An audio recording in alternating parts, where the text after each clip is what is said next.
The idea is just plain clothes and hard tactics, and I don't think they'll know what hit them because they're not prepared for what we're planning. Here, you're gonna take the knife. How much of a... In order to get in with the Antifa crowd, we had to infiltrate their private groups. After news broke that they were officially classified as a domestic terrorist organization, they pulled everything in much closer to the chest. They started vetting people, becoming paranoid about spies. They demanded we meet with them in person, installing a cryptic messaging app onto our phone, which they used to organize. So I just met with the guy, and he installed a super secret encrypted messenger app on my phone, and they immediately took roll call, using all pseudonyms such as Firebird, Ski Mask, Xavius. Yeah, everyone except for Will. Yes, Will, whom we immediately identified on Facebook. Will also boasted of his sawed-off shotguns and armory in his trunk. At least that's what he said. I have a toolbox full of shit. Did you bring your gun? I have like on the border between just a regular rifle and an assault weapon and a sawed-off style shotgun. It's a fan. Yeah, like last ditch here. Blue Subaru with a dent on the side, on the driver's side. That's mine. So remember, just as the local authorities will remember, this is Will. What happened to you, Will? And then I've got a handgun. Yeah, we got 2 AKs coming. If you go down to like the military surplus store, the Navy surplus store, whatever, you can get like a K-bar for like 30, 40 bucks. And it's just a combat knife. It's a fixed blade. 5 inches or so, but it's just you strap it on your leg and you're good to go. I mean, this one's like tiny, so you have to really stab him. Yeah, and like last ditch is gonna be Blue Subaru. lure him down here. Whoa, whoa, whoa, hold. Luring people to their cars with sawed-off shotguns and handing out knives and shivs. This went far beyond a goof, and we needed to get Nake Jared out of there. Good thing the man's got a quick mind. Is there a place to shit around here? I don't know this campus. And to the right. All right, I'll be right back. You guys could be in a few minutes. Yes, at the risk of being called a snitch, Nake Jared immediately turned the footage over to the authorities, who were already aware of our presence there, by the way. Turns out they'd been tracking this pansexual / transgender queer with an axe to grind for a while, and they were grateful for our footage. The media, on the other hand, who you think would jump on a story like this, well, their response is what's most disturbing of all. He was just down there at President's Circle, and they were handing out sharp objects to stab people with, said they had someone coming with an AK. Why did it take 2 late-night hosts, comedians, to find this out? You know what, I wish you guys luck. Even being shown the footage in the presence of police officers to confirm authenticity, they walked away. Also, I should note, this is Dan Harris from Nightline, national ABC News. He knew about the footage and the whole story, too. I offered it to him and asked for his card. He did not give it to me. We were delivering a story to local and national news on a silver platter which included infiltration, violence, and exposing the roots of a national domestic terrorist organization. And no one even wanted to give it a glimpse? Not one person? It didn't even get mentioned. Protesters flooding the campus. These are protesters that are against Ben Shapiro. Only these people didn't call Ben Shapiro controversial. They called him a Nazi. And they aren't there to protest. They are there to punch Nazis or commit violence against people filming them, depending on the day. Case in point, our footage assisted with leading to the arrests of these violent protesters. Good example, codename Honeybee. Her real name is Jenna. Now, let me be clear here. We do not want to dox anyone, and we ask that none of you dox anyone. But we do want you to alert your local authorities if you recognize any of these people. These folks aren't playing a game anymore. This is serious violence. Take this black girl who committed assault. Now, we couldn't find any official arrest record, but we did post this on Facebook, and then this happened. So we immediately ID'd her as well. Grace. They're so easy to trick. Officers, we appreciate your service.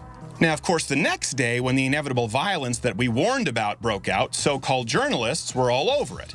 Because, you know, they're lazy. Here's the thing. Antifa and its supporters are openly practicing violence. Worse, they plan it. They plan to escalate it, as you can see. Now, if they call Ben Shapiro or me a Nazi, what does that make you? You are watching The War Room. I'm Millie Weaver, joined by Jake Lloyd, and we are filling in for Owen Schroyer today. Well, what you just watched was an amazing video by Steven Crowder. He actually had some of his team go undercover in disguise as Antifa in order to expose the violence and terrorism that encompasses Antifa. And now we also have word that on November 4th, it begins. What begins? Well, the planned revolt, the planned communist revolution will begin on November 4th. What do you think about all of this, Jake, this impending communist revolution that these Antifa are planning? Well, Steven Crowder definitely said it correctly when he said they're not playing around anymore. You know, the video showed them handing out knives, talking about sawed-off shotguns. I've encountered things along those lines. In Portland, for example, Antifa had a lot of different weapons that the police luckily seized, and they kept us cordoned off. So these people aren't playing anymore. I've personally been undercover a little bit. I just walked into one of their meetings one time and listened and recorded a little bit and got some info about what they're going to be doing on November 4th. They plan to be doing a march as well as an Occupy type movement where they're going to be strategically moving around the city and waiting. So it's a little bit unclear exactly what their goal is. They definitely say they want to oust the Trump regime. That's the plan, but they don't necessarily have a plan for what they're going to do after that. Yes, they don't really have too many plans as far as implementing a takeover, a replacement government. They just think that they're going to essentially take over Trump's regime and that chaos and anarchy are going to ensue, and hopefully they can then input their communist regime. Well, they plan to day after day, night after night, occupy these public places and cities and homes of Americans to essentially terrorize Americans into calling for the overthrow of our government. I don't see how they actually think that this is going to work. I feel like this is going to actually spark more patriotism, more love for our country and for defending our country. Well, the frightening thing is that while they have this plan to cause as much chaos, they always chant no justice, no peace until we get, you know, whatever we want today, whatever's on the agenda. But they're always wanting to overthrow the Trump-Pence regime. But what I heard in this video, I actually have audio that I'm going to put in a longer form report coming here in the next week or so. But they talk about, like, well, what are we going to do when we get Trump out? We just have Pence. Like, no, we'll get the entire administration out. But how do we decide who comes next? They don't even know that there's an entire line of succession for the president. There's like 20, I don't know how many people it is. It's like 25 people in line for the presidency.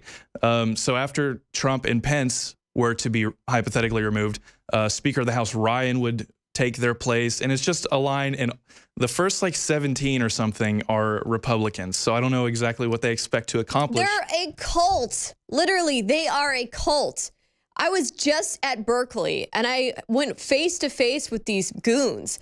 Okay, and they literally are a cult. They don't even know the answers to the questions that you're even posing, Jake. They just follow the orders of their leaders. They follow their communist orders from their leaders, and they display loyalty to their cause, and they mindlessly believe that if you don't believe what they believe, you must be a Nazi, and therefore you justifiably should be punched in the face and assaulted, and your platform should be silenced. Right. One thing to go along with the cult thing you just brought up, at a lot of these events I've been to, you know, before I worked at InfoWars, I would generally go dressed in neutral, plain clothes or whatever, and I would start out trying to get video. I would just talk to them, just see what they were about, and then by the end of it, they were calling me a Nazi and everything. But I'd always go up and ask them questions. I would ask them about what they stand for, what they're out there for, and they would literally just hand me a pamphlet and say it's in there. That's cult-like behavior. That's like these religions that go, you know, out in public to proselytize, like Scientology, a lot of those different ones. They just hand you a pamphlet and say it's all in there. Here's the church-approved literature, etc. They handed us a pamphlet. That's pretty funny that you mentioned that at UC Berkeley. And it was like a please don't videotape our faces. We're having a problem with being doxxed. We don't want to be doxxed. Well, you know what? You wouldn't be doxxed if you weren't hitting people over the head with bike locks, if you weren't assaulting people, if you weren't trying to destroy the fundamentals of this country, which is freedom of speech.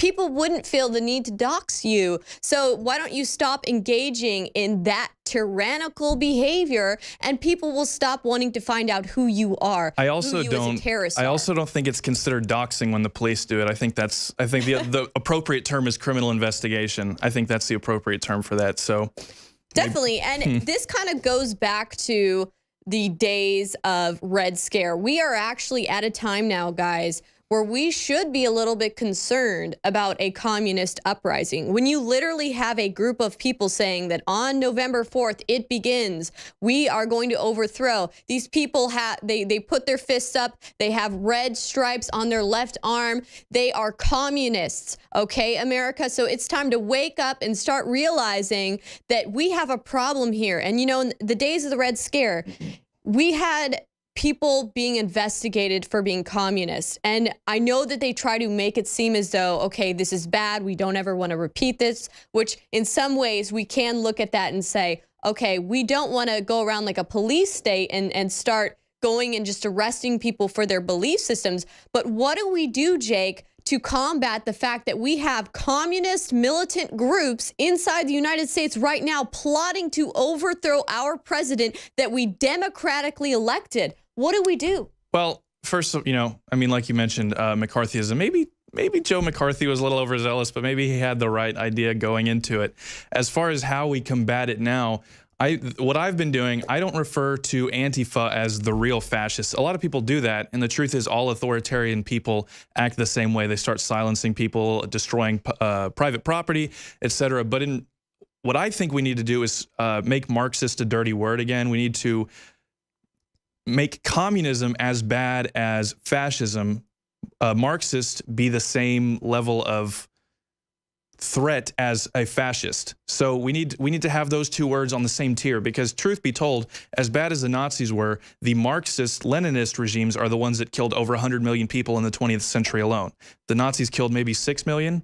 That's the estimated number. So I think that's what I think we need to do going forward is number one. You know, and I've tried telling these Antifa a dozen times. Look, I actually am against fascism as well. And I know InfoWars as a whole is against fascism, but we also are against communism. And in fact, what we are for is we are for patriotism. We are for the Constitution, the Bill of Rights, the things that secure your right to even have the beliefs and hold the beliefs that you do.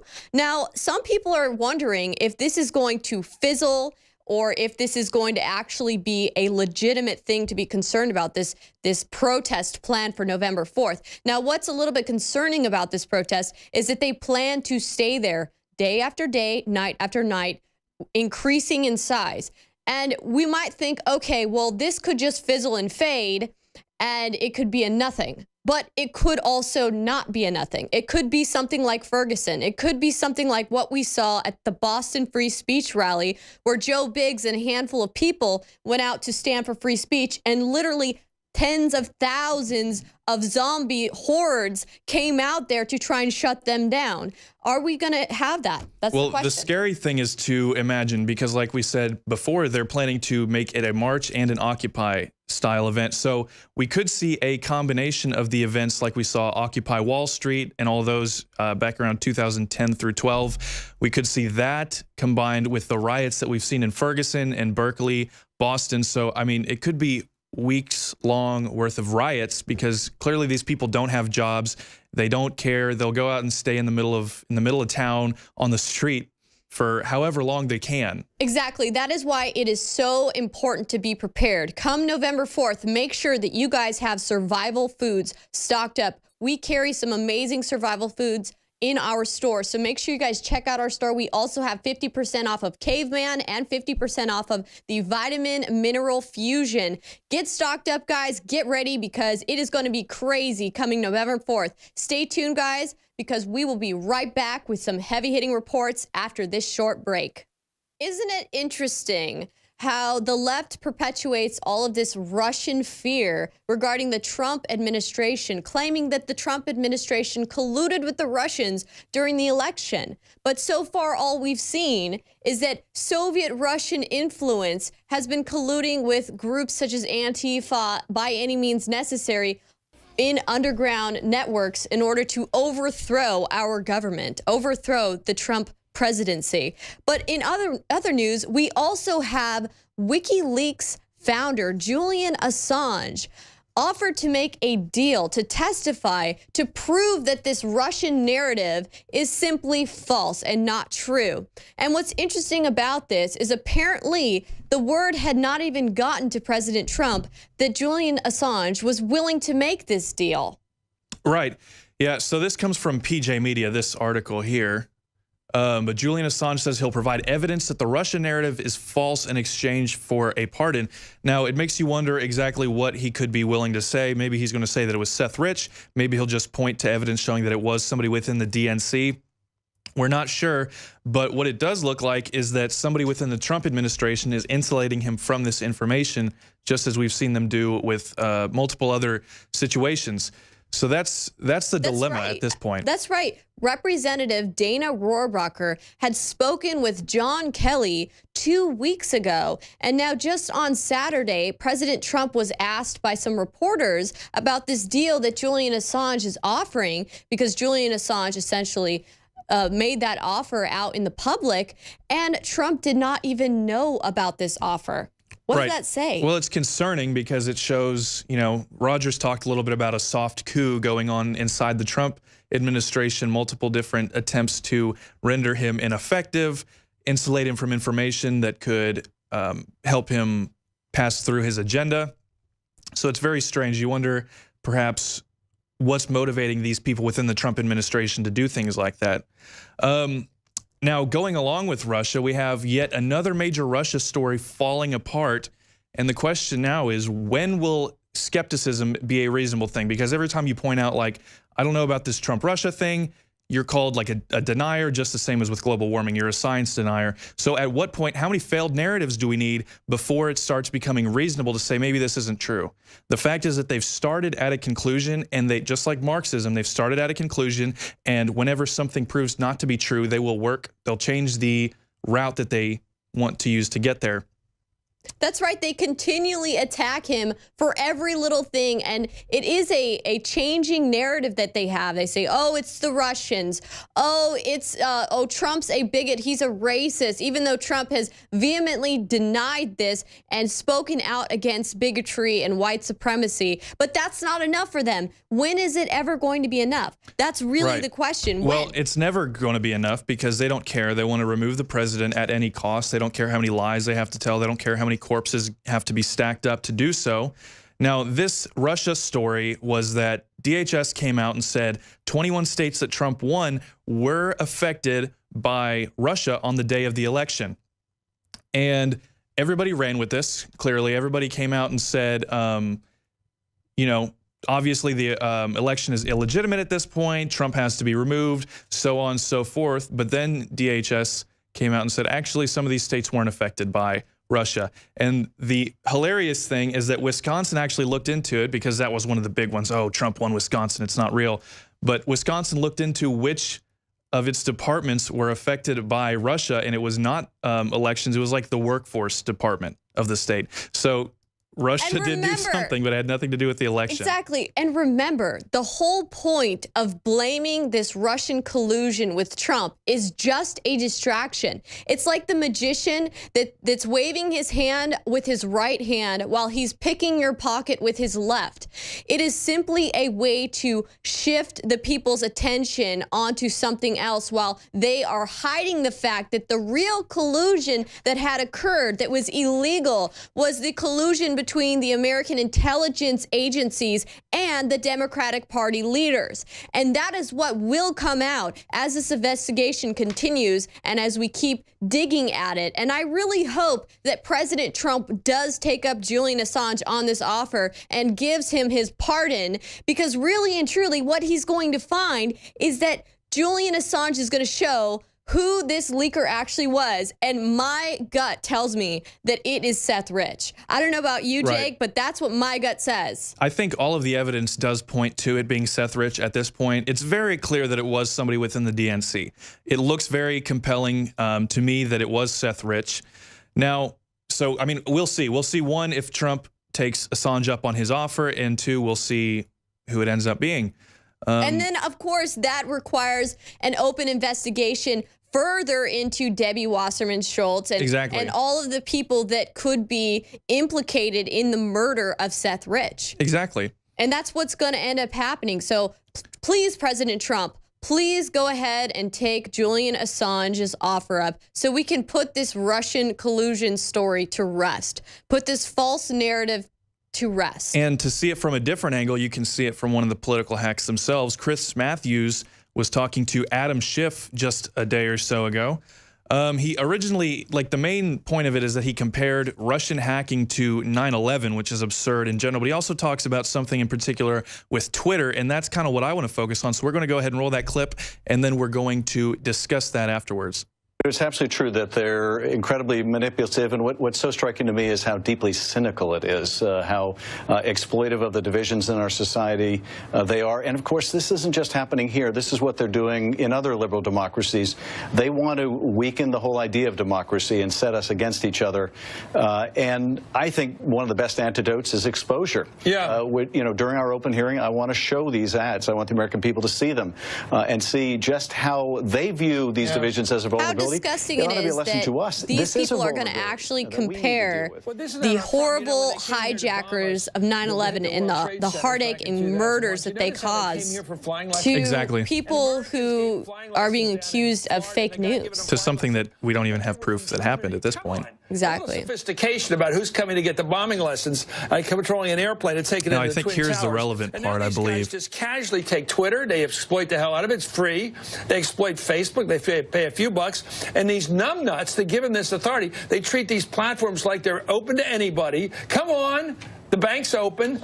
Doesn't it amaze you that people like Zuckerman act like they're so neutral on this fight between the bad guys and the good guys? Are and they this neutralists? guy's essentially calling for more internet censorship. Right. That's what he's calling for, essentially. And that's the thing. He calls out Zuckerberg right there. Zuckerberg came out and said, oh, we have evidence that Trump was assisted by Russia buying ads on Facebook. Now we know that the ads that were supposedly bought by Facebook were in favor of Black Lives Matter and other activist groups like that. But he mentioned Twitter. He mentioned not only that they were using Facebook, but that they were going through Twitter because supposedly we have Twitter bots from Russia influencing the election. But this is a group deciding this, created by Billy Crystal, where they secretly decide which Twitter users are bots and they don't tell you how they know.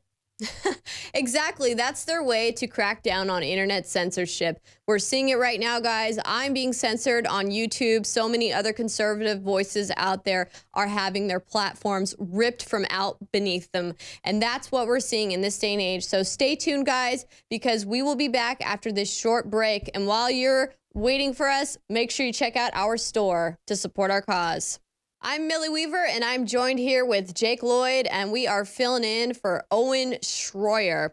Now, communism is on the rise in America right now, as we know it. And as we've been following this communist trend and Antifa trend in the United States, we've witnessed some pretty fascinating things. But really and truly, this video that I have seen as of late is absolutely shocking and stunning in so many ways. I was fascinated in a psychological sense by this video that shows Antifa members infighting.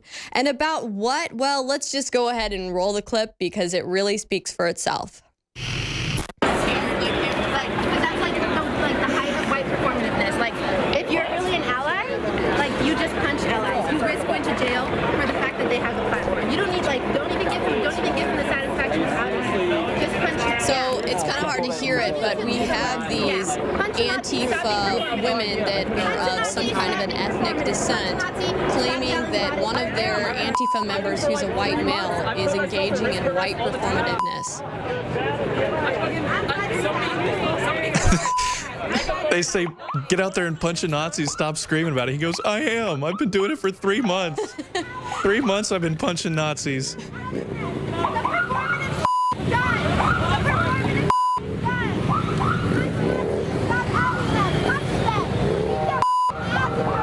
She's essentially saying, punch them, go to jail, you need to risk going to jail. You should write your credentials on a giant board for us. Sounds like conspiracy to commit violence. She says, you're still white, you're still responsible, you're inherently racist. It's in your blood, it's in your DNA. It's in your blood. It's in your DNA. I mean, this is so ridiculous. So essentially what's happening here is you're seeing these Antifa members telling this white guy, a white male, which is the most horrible privilege to have apparently in this country, that he's engaging in white performativeness. Essentially, if he doesn't go and punch a Nazi and get physical and risk going to jail, well, he's all talk. And this is the phenomena of the anti-fascists that we're seeing in this country, the people who plan to take over the streets come November 4th. I don't even know where to start with these people. It just gets more and more ridiculous every day. They're starting to eat their own. They've broke up into their own little collectivist groups, and as collectivist groups do, they break into other little identitarian groups, and that's what's happening. Speaking of Antifa, we have a new development in the commie cadet case. The mysterious Spencer Rapone, who wore a Che Guevara shirt under his military uniform when he was at West Point. He wrote "Communism will win" in his cover, his military headgear. And originally that story was broken. People were pretty mad about it. And then eventually he came under investigation from the United States military for violating the Uniform Code of Military Justice. He could be removed from the service as well as fined and sent to a year in jail. But the newest revelation in this case is that this Antifa Army lieutenant seems to have been radicalized under Islamist West Point advisor. Now, this is talking about how Rapone studied under a certain professor at West Point who happened to have many degrees in Islamic studies, so on and so forth, and ended up teaching Western civilization. Dr. Rashid Hossein. And he got so close to this guy that they actually took a trip to India together, which is strange. And his dad says, well, his dad says that it seems that he started taking up radical positions when he got back from Afghanistan, because if you look at his jacket, the medals he's wearing indicate that he was an enlisted infantryman. He has airborne, air assault, and combat infantryman's badge. So he goes away being a loyal American in the U.S. military. Correct. And then he comes back and he's tweeting things such as guerrilla warfare needs to be used against the United States government. Somebody apparently suggested that he read Che Guevara's book on guerrilla warfare, and he's seen tweeting. Let's see if I can find it in here. But he's seen tweeting that, oh yeah, it looks great, but maybe we need to use our own guerrilla warfare style because Che Guevara was in a certain context. But it's very bizarre how this kid got to this point where he is studying under an Islamist professor. After he took this trip to India, that is about the time that he started tweeting out pro-Islam, anti-Western sentiments. Up on the screen there just a second ago was the tweet thread, I suppose, where he was talking about Che Guevara. There we go. And we've seen a lot of these communist ties in people coming out and protesting and making these statements. Just as we're seeing this young man that is a military member, or maybe was a military member. We don't know if he's going to be discharged. But we also see that with football players, even with Kaepernick, how he actually, when you start investigating, he has ties to Black Lives Matter and communism. And if you actually look into the woman he was dating, a prominent Black Lives Matter person, and if you actually start uncovering, you can really see that we actually do have a problem with communist infiltration in our country. And it's something to be concerned about. And as far as these NFL protests that we've been seeing, well, apparently the Packers attempted to include their fans in their protests, and quite certainly that attempt fell flat on its face, because the Packers fans, they are Americans, they are patriots, and even the ones that still showed up to one of these NFL games decided that they were going to have their voices heard. Instead, they chanted USA, USA, when the Packers asked them to silently hold linking arms in the crowd. But apparently the crowd was not game for that. They held their hands over their hearts, showing their pride for their country, showing respect for the fallen soldiers that have given their lives for our freedoms that we have today. Let's show this clip.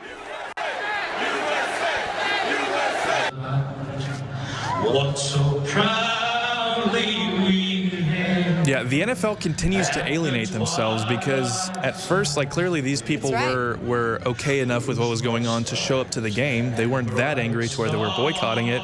But now, after forcibly being involved in this protest, these people are angry. Like, I doubt that they will end up coming back after this.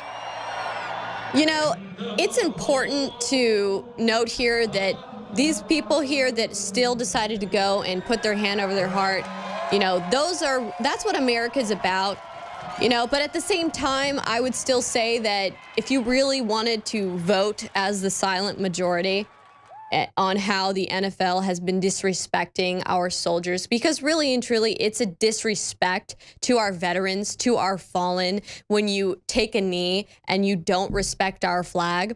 So when the NFL is essentially disrespecting that aspect, I would say the best thing to do is to vote with your wallet and not go at all. And I know we've seen a lot of people burning jerseys, burning their merchandise, and maybe even burning their tickets or their season passes. Right. But I don't think I would ever go to a football game anymore at the NFL. Hundreds of Patriots fans showed up in Boston, I believe, to burn their Patriots jerseys, which is a big deal when Bostonians are burning their Patriots jersey. It's like a religion to them.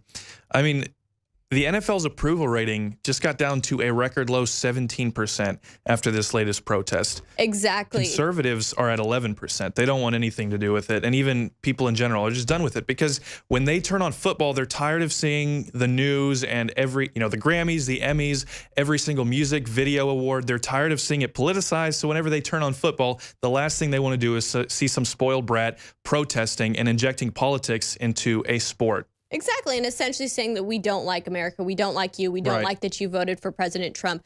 Well, you guys, you know what? Roger Stone is going to be coming up at the top of the hour from 4 to 5, and he is going to be the man in the arena. He will be taking calls the entire hour. So if you want to talk to Roger Stone or have any amazing questions for him, make sure that you guys tune in. The number is 888-201-2244. Go ahead and talk to Roger Stone. Stay tuned. We will be right back.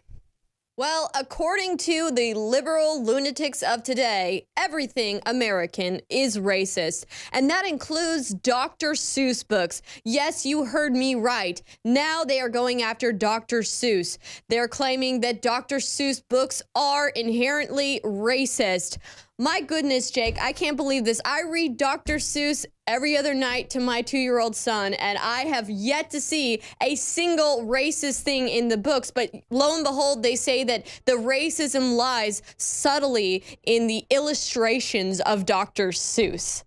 Well, this is the first that I've heard of this. Now, I've been called a Nazi an awful lot, a white supremacist an awful lot in the past few months, and I did read Dr. Seuss a lot as a child, so maybe I have been subconsciously subverted into racism that I didn't even know about. Now, are they saying that this is within he animated racism into his cartoons? Well, apparently First Lady Melania Trump had donated 10 Dr. Seuss titles to a number of American schools throughout the nation, and yet she received a response from a Cambridge librarian, Liz Phillips, that thanked the First Lady for the gesture, but declined and had to say that because Dr. Seuss books are racist in nature, they will not be holding those titles within their library. Now, apparently this is a thing, Jake. I've looked it up. There's articles out there. You have these liberal lunatics claiming that Dr. Seuss is racist. There was an article that this woman cited when she made this rejection of Melania Trump's, saying that this article is the Cat in the Hat racist, was where she was getting some of her opinion from. Now, like I said, I did not know that Dr. Seuss was the issue that caused, or at least the purported issue to cause him to reject the books. Clearly, this isn't about Dr. Seuss. This is about some liberal librarian not wanting to accept the First Lady's gesture of kindness towards these children. And it shows how disgusting the left is, that they're willing to politicize anything. Like, these are books for children, and they're willing to keep books away from children just to give the finger to anybody in the Trump family. That's right. You know, the books, the Dr. Seuss books, the places that you will go, the things you'll do, they encourage kids to go after their dreams, to strive, to be educated. But these liberals, they want to have children reading books about having, my dad has 4 moms or something. My grandpa has 4 wives, which that was in Sweden. But, you know, they want students reading literature that has their progressive political indoctrination in it. They don't want American students reading classic American books because those books don't have today's progressive propaganda in them. Yeah, my favorite Dr. Seuss book when I was a kid was There's a Walk It in My Pocket, and I was not aware that walk it was a racial slur, so I guess I need to go do penance for that one. Our president is racist, according to them. Our flag is racist. And now Dr. Seuss books are racist. I think I've heard it all, Jake. I don't know what else they can try to say is racist now. It's like that picture. There's a picture that's floated around the internet. It's actually a Dr. Seuss style book, but it's a picture of Hillary, and the title is Everyone I Don't Like is a Russian Hacker. I think we need to create a new version that says Everyone I Don't Like is a KKK Grand Wizard, because that's about to the level of ridiculousness that we've gotten to at this point in time. That sums it up. And what you said right there about how they want to use any and everything to just attack the Trump presidency and the Trump family. And that is so true because apparently, if you guys want to pull up this article here, the internet sleuths of the internet have actually found a picture of this librarian that wrote this response to Melania Trump.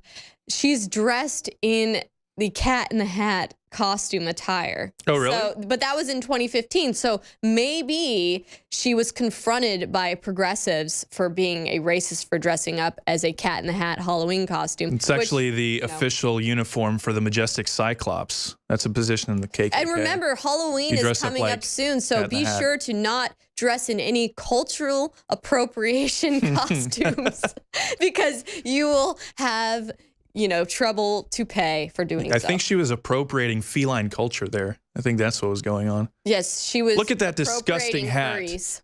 That disgusting racist. Look at her. That red and white hat. disgusting racist wearing a Cat in the Hat outfit. How oh my dare gosh. she? Are those tights? I'm done. I can't even talk about it anymore. I'm so angry over this Dr. Seuss thing that we're going to switch gears. This is breaking news. Tom Price is out as Trump administration healthcare chief after outrage over private jet flights. Now, this was revealed. Tom Price was using private jets. He was using taxpayer money to fund them, and he was flying across the United States an awful lot. Like, you know, it's undeniable that it was a lot.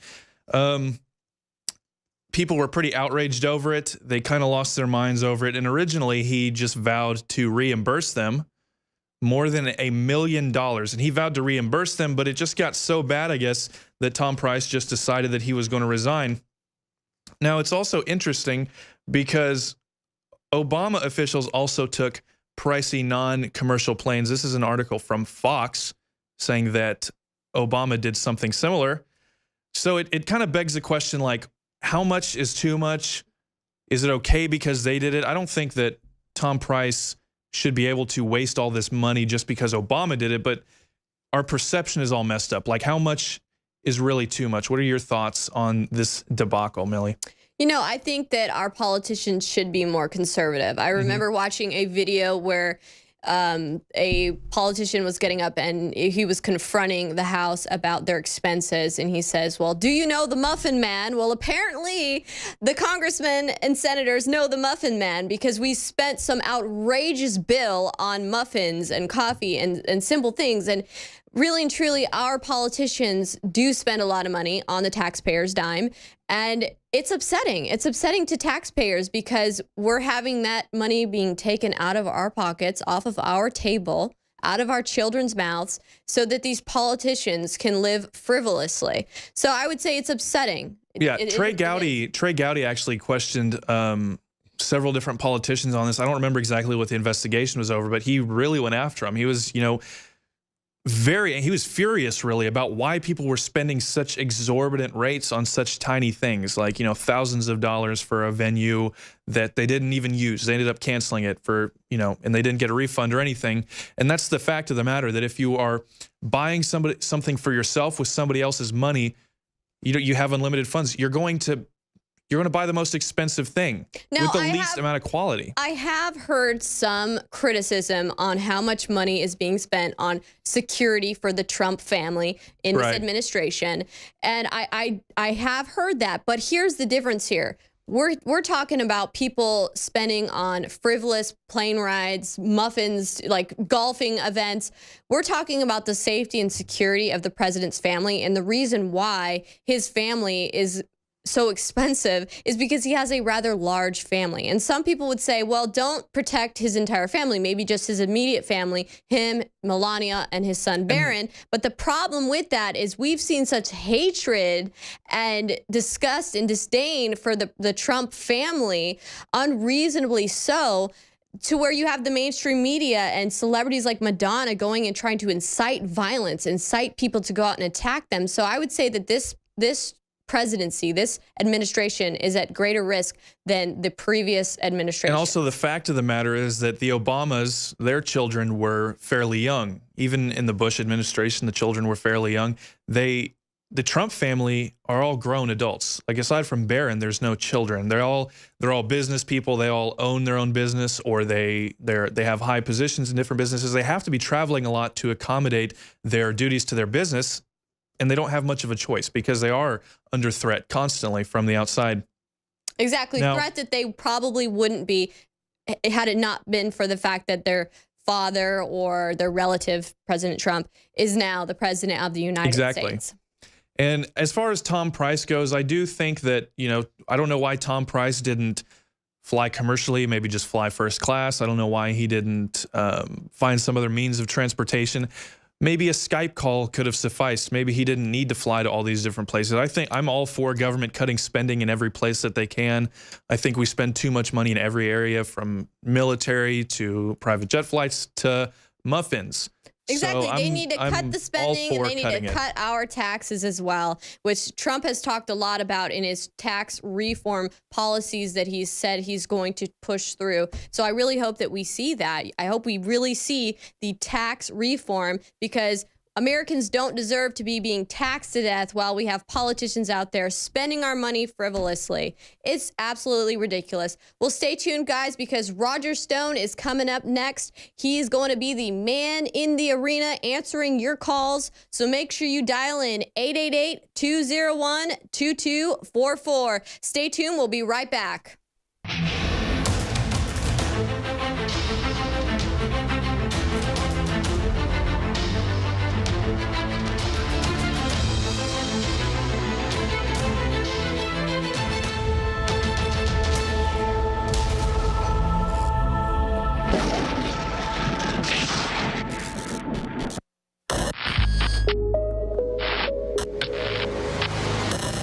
The people of Kurdistan have made their decision and entered a new phase. Let nobody blame us for this.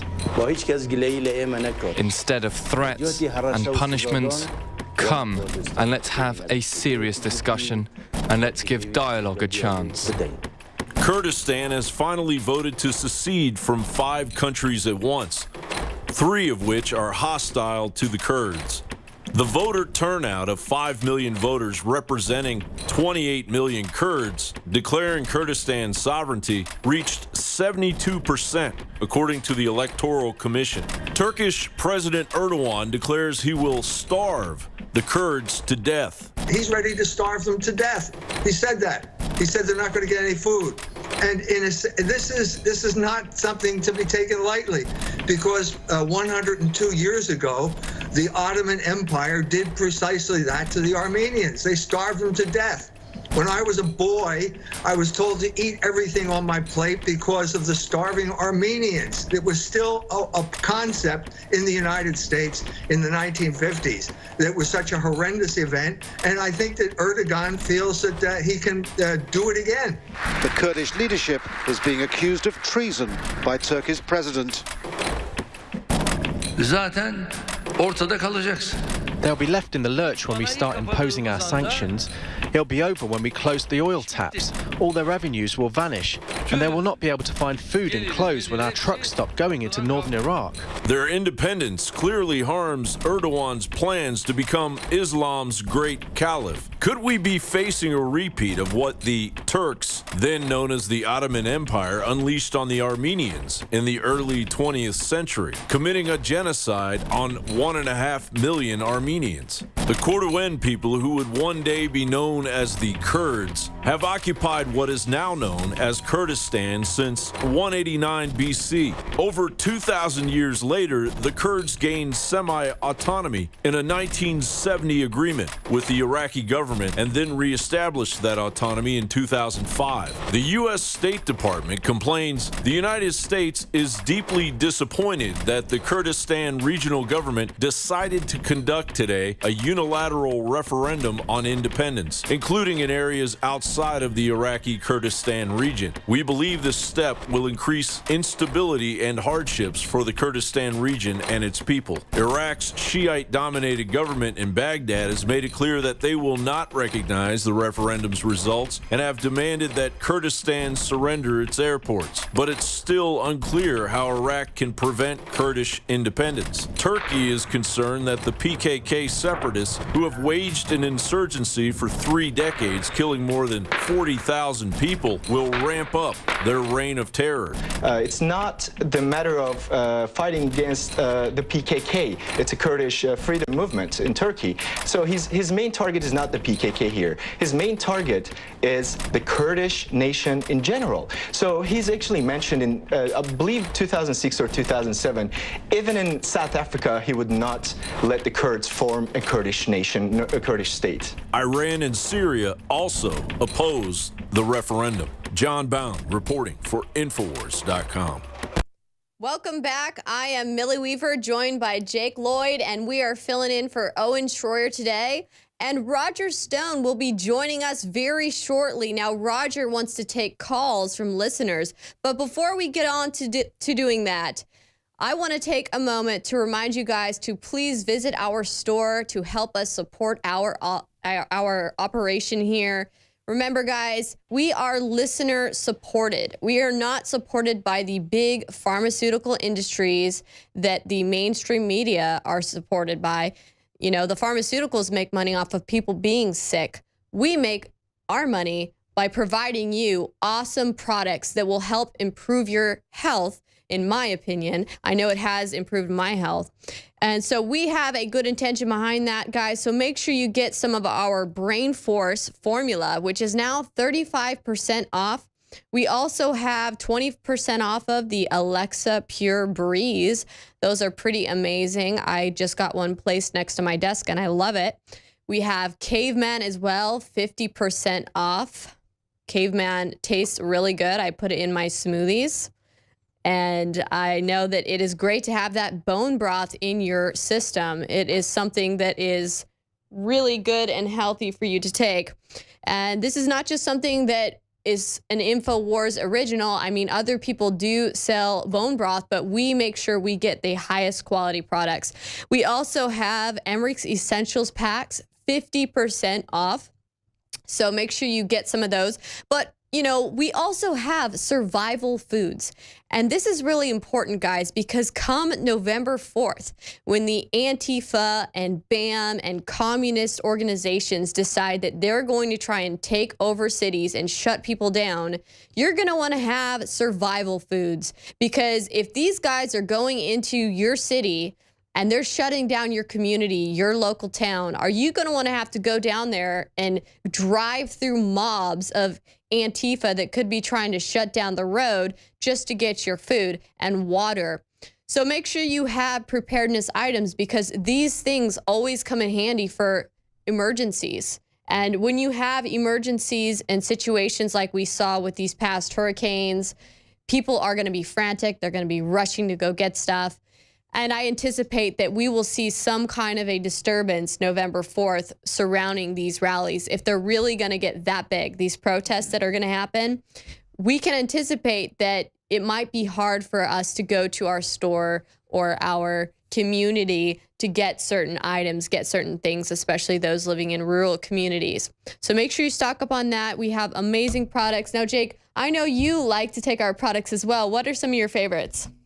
Personally, I really like what I take daily. I take Super Male Vitality, I take X2, as well as Z-Shield.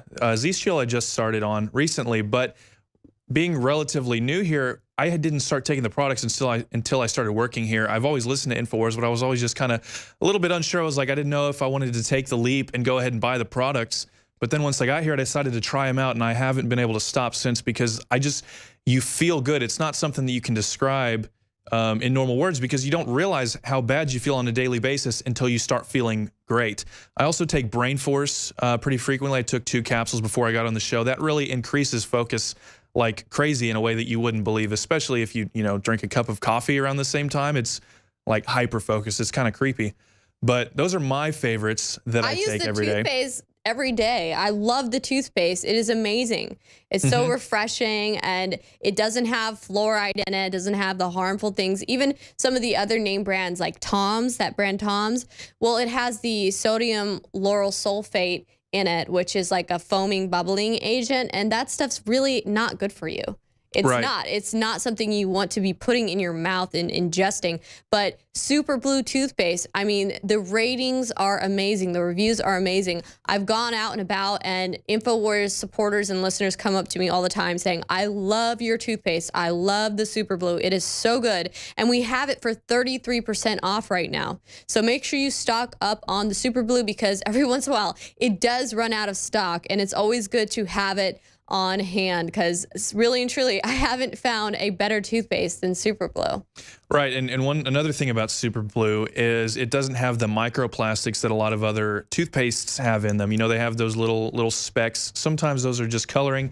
Sometimes they're actual microplastics that can get stuck in your gums. They can get under your gums if they get into your body some way through your salivary glands or whatever. It's very unhealthy. They have that in a lot of different cosmetic products, but it's especially bad in toothpaste. So that's definitely a plus there too. Plus, it's got a little bit of the iodine in there and a little bit of that silver, that nano silver in there. So you get a little bit of that stuff in there with it too. So what's interesting is, while I was in UC Berkeley, of course, all of these liberals want to come up and say, oh, the frogs. You know, the gay frogs, Alex and the gay frogs, that's their #1 thing that they want to try and troll me about. But really and truly, all they're doing is reiterating little sound bites from Jimmy Kimmel and Stephen Colbert and Jamie Oliver or John Oliver. I don't even know the names. They just I don't repeat care. the These people are not the same important. platitudes every time. They repeat them and they don't even look into them, because it's like almost exhausting at this point, because the information has been out there for so long, proving that it is true. Atrazine does do that for frogs. That was fun. That was fun having to tell UC Berkeley students that actually go there, that are liberals and that wanted to make fun of the gay frogs. Oh, did you actually know that the professor Tyrone Hayes, the African-American biologist that goes to your school right now, who you can actually go and talk to, is the one that did the study that Alex Jones is even citing regarding the gay frogs, and their faces were just shocked. And one guy, I even dared him. I said, I dare you to go have your pee tested, and he'll dip a frog in your urine, and if the frog turns gay, you've got atrazine in your system. So we'll see. We'll see. I told him, hey, we'll put your video up on InfoWars if you go do it. So I still will keep my word. If you're listening out there, go do the test. Go see Tyrone Hayes and have your pee tested. He's probably afraid to do it. It's like I said a minute ago, though, it's exhausting. It's like arguing about the sky being blue at this point, because these people are crazy. They don't know what they're talking about. They just accept whatever the media tells them to do. And another way that has happened, we've been talking about this NFL stuff almost ad nauseum at this point. And while adults can kind of just, sit back and go, oh, these people are crazy. They don't know what they're doing. They're disrespecting the flag. We don't like it. Kids don't necessarily know that. And now we have a 6-year-old who took a knee in the classroom during the Pledge of Allegiance. So we have these kids who look up to their idols, the NFL players, and they see them kneeling, they see them disrespecting the flag, and now they want to do that too. They want to take a knee in the classroom. Well, they removed God from the classroom. Are they going to remove the American flag from the classroom? Because that's really the next thing to go. I wouldn't be surprised at all. Like, we've already been told that the American flag, the Pledge of Allegiance, the national anthem are all racist. Somebody was on Tucker Carlson a few nights ago saying it's not the words that are racist, it's the guy that wrote it that's racist. And now we're being told that the words are outrightly racist, but nobody can cite a single verse or word from it that echoes any racist sentiment.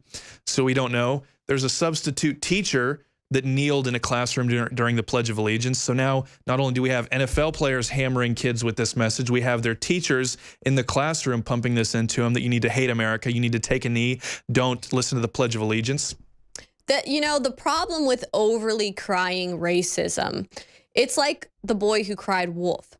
You're going to call racism, racism, racism about things that aren't even racist at all whatsoever. But then you're desensitizing people to calling out racism when you actually do have real, true, genuine acts of racism. And that's the problem. They're desensitizing people to where when somebody actually calls it out, hey, that's racist, people, oh, yeah, right, you know, you guys call everything racist. 20 years ago, if somebody was called a racist, it was a legitimate grievance. You had to actually look into it and go, oh, what's going on if somebody's being called racist? But now I've been called a racist on almost a daily basis for the past 2 years, probably.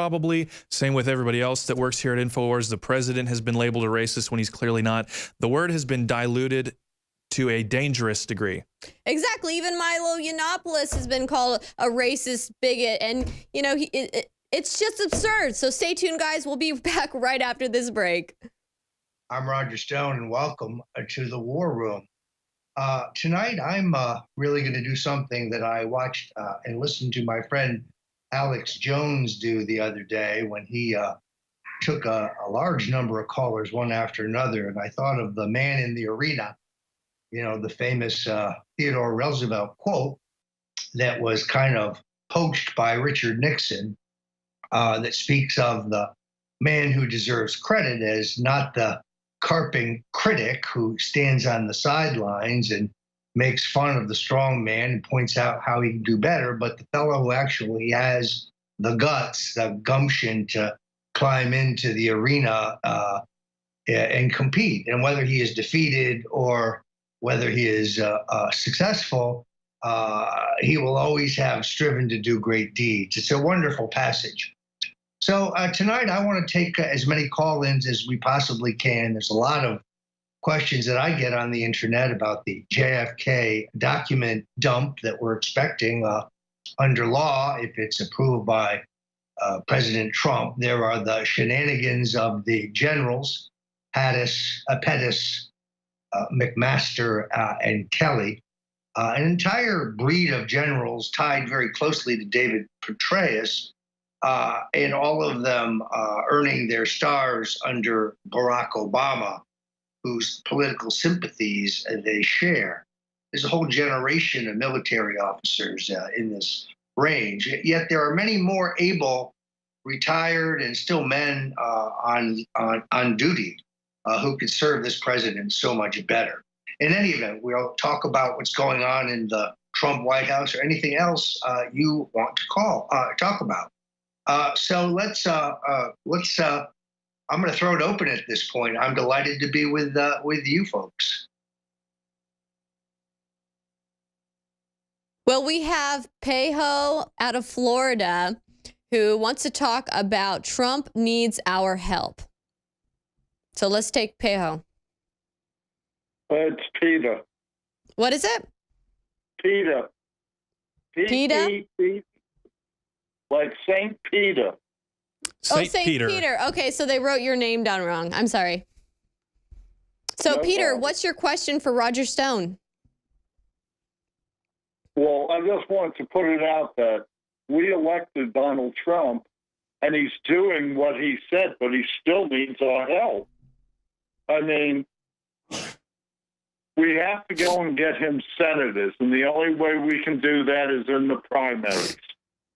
Senators that will do his agenda rather than the rhinos that we got now. We elected Donald Trump to drain the swamp. Well, we got to help him drain that swamp. It's a mighty big swamp.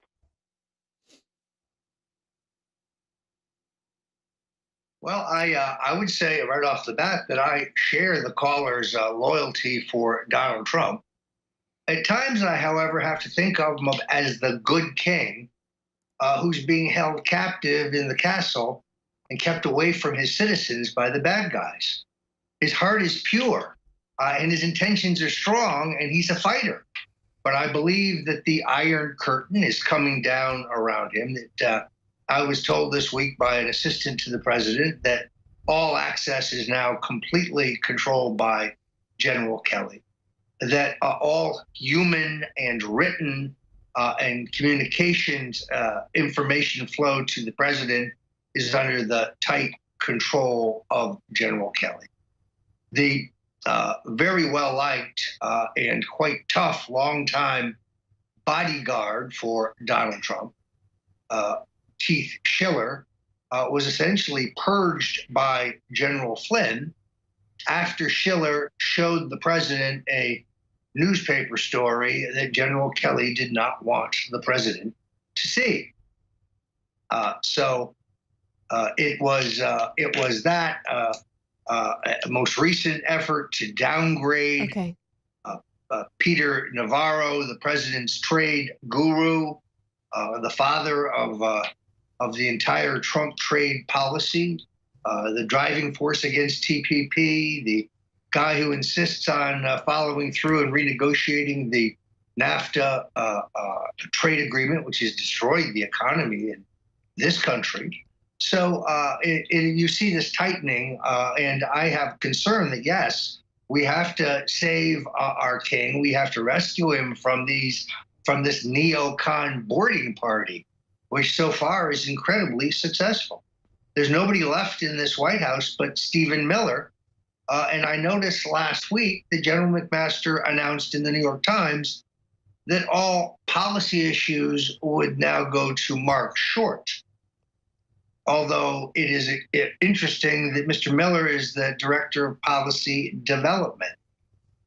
There's the handwriting on the wall for Stephen Miller, a good man, the Minister of Truth, as we like to call him. Probably the most valiant warrior in the Trump camp. A man who is not afraid to tangle with the media, but who stands up for nationalism. He's the last remaining standing soldier of the original Trump revolution. So the other thing I do want to say, Millie, is that dress is outstanding. Well, really thank you, Roger. Thank you. You are always dressed to the nines, Roger. You have the best fashion by far. Well, but the lipstick color of the dress connection is really perfect. So my hat is off to you. Well, thank you, Roger. We also have Eliza sitting on hold for you as well. You're quite the popular guy. So let's go ahead to Eliza. Oh, Elisa? Yeah, that would be me. Yeah, Elisa. My comment is on the Antifa thing. Now, I had called in on September 13th into the War Room and talked to Owen Schroyer about this very thing, about the November 4th riots. And I'm very glad to see that InfoWars is covering this, because this was something that I had been concerned about as soon as I saw it. And so, you know, but it didn't seem like Owen kind of took me seriously at all. But I'm very glad to see that Alex basically dedicated his whole show to it today. Now, I'm not trying to just be like an alarmist or anything. My main reason for bringing it up was so I could raise awareness amongst the patriots, so that way maybe we could diffuse the situation. So that way it doesn't turn into a big national disaster, you know. I think that if we get the patriots in our police department and the patriots in the FBI and patriots all across the country to acknowledge what's going on and to have awareness drawn to it, we might be able to diffuse this before it turns into a big meltdown. Now, what is your question for Roger? My question for Roger is, how are we going to get Donald Trump's attention with Julian Assange? Because I saw that. An excellent question. I'm going to hold up the caller because we're coming to a break here. But that's an excellent question. I want to talk to you about Julian Assange on the other side. You're in the War Room. And if you haven't done it today, go to InfoWars store and help us keep to be the edge of the cutting revolution. Many thanks, and we'll be right back. Thank you, and welcome back to the War Room. We're dedicating the rest of our time to letting you do the talking, or at least the asking.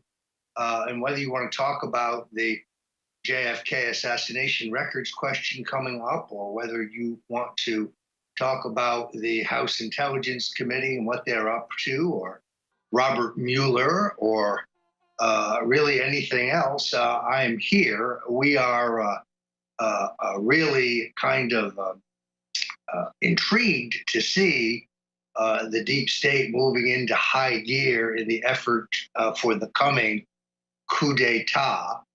And as I said in the previous segment, General Kelly and the quadrant of tight-lipped military aides abetted by Goldman Sachs bad guy Gary Ayman Barrist Cohen, who should have resigned rather than say that he disagreed with the president's comments on Charlottesville. Startling act of public disloyalty, in my opinion, are really taking control of the Trump White House in an effort to subvert the agenda that our president favors. So we have our work cut out for us. Millie, who else is on the boards? On the line for you, Roger. All right, well, I'll let either one of you ask a question, or they'll give us the number so that people can head to the... Well, we have Jack from Jacksonville waiting on the line for you right now. Jack? Yeah. Saved by the Jack.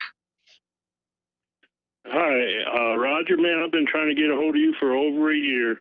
I was just alarmed when Trump took office and said he was going to have a hiring freeze. I thought, no, you should be packing in recommendations from Rand Paul and Ted Cruz and Jeff Sessions. And now you're scaring me to death because we don't know what Sessions is up to. And I would implore you, maybe get with Pat Buchanan and see if you can get word to have you should be the chief of staff. And Steve Pieczenik has been begging to drain the swamp. And the first caller, I agree, we need to help Trump, but we need to help him now. We can't wait for elections. So it may be too late. And no, I don't disagree. I've seen this before, however, under Ronald Reagan, who was really essentially an outsider, who challenged the Washington status quo. A brash and handsome Westerner from the entertainment industry who really was guided by principle, took on the establishment favorites like Howard Baker and George Bush with their deep ties to the deep state, the CIA, and the old globalist power structure. And over time, much, but not all of Reaganism was muted. Where they let Reagan succeed was in the anti-regulatory and the tax reduction areas, but he fought for those gains. Now you have people inside, asp in the bosom, as it were, who have infected the Trump White House, people whose credentials are on paper are antithetical to their even being there. Council on Foreign Relations, Goldman Sachs, McMaster, the national security advisor, tied to George Soros, tied to David Petraeus, sharing information with both of them according to Israeli intelligence. The other question here, of course, that is of interest is something we reported on with Alex Jones yesterday, and that is sources say that the White House counsel, Mr. McGahn, Don McGahn, very fine lawyer, who is in possession of a report that was compiled regarding an investigation into public drunkenness by General H.R. McMaster. Now, you will recall that I reported here at InfoWars that McMaster went to dinner with Safir Katz, the CEO of oracle, whereupon he was trying to woo her to become chairwoman of the President's Intelligence Review Board. Used to be called the President's Foreign Intelligence Review. And he got sloshed, took a call from the president, and then came back to the table and denigrated the president, saying that he was like a child, that he was a moron, that he could only think in 140 bytes, and that the idea of Donald Trump with his finger on the nuclear codes was scary. That he, McMaster, felt it was his job to save the country. So not only is this guy a national security risk, but he's a Soros alum. He was on the verge of being fired when Priebus was very quickly deposed and General Kelly rose to take his place. He saved his fellow general. And this is why we have him today.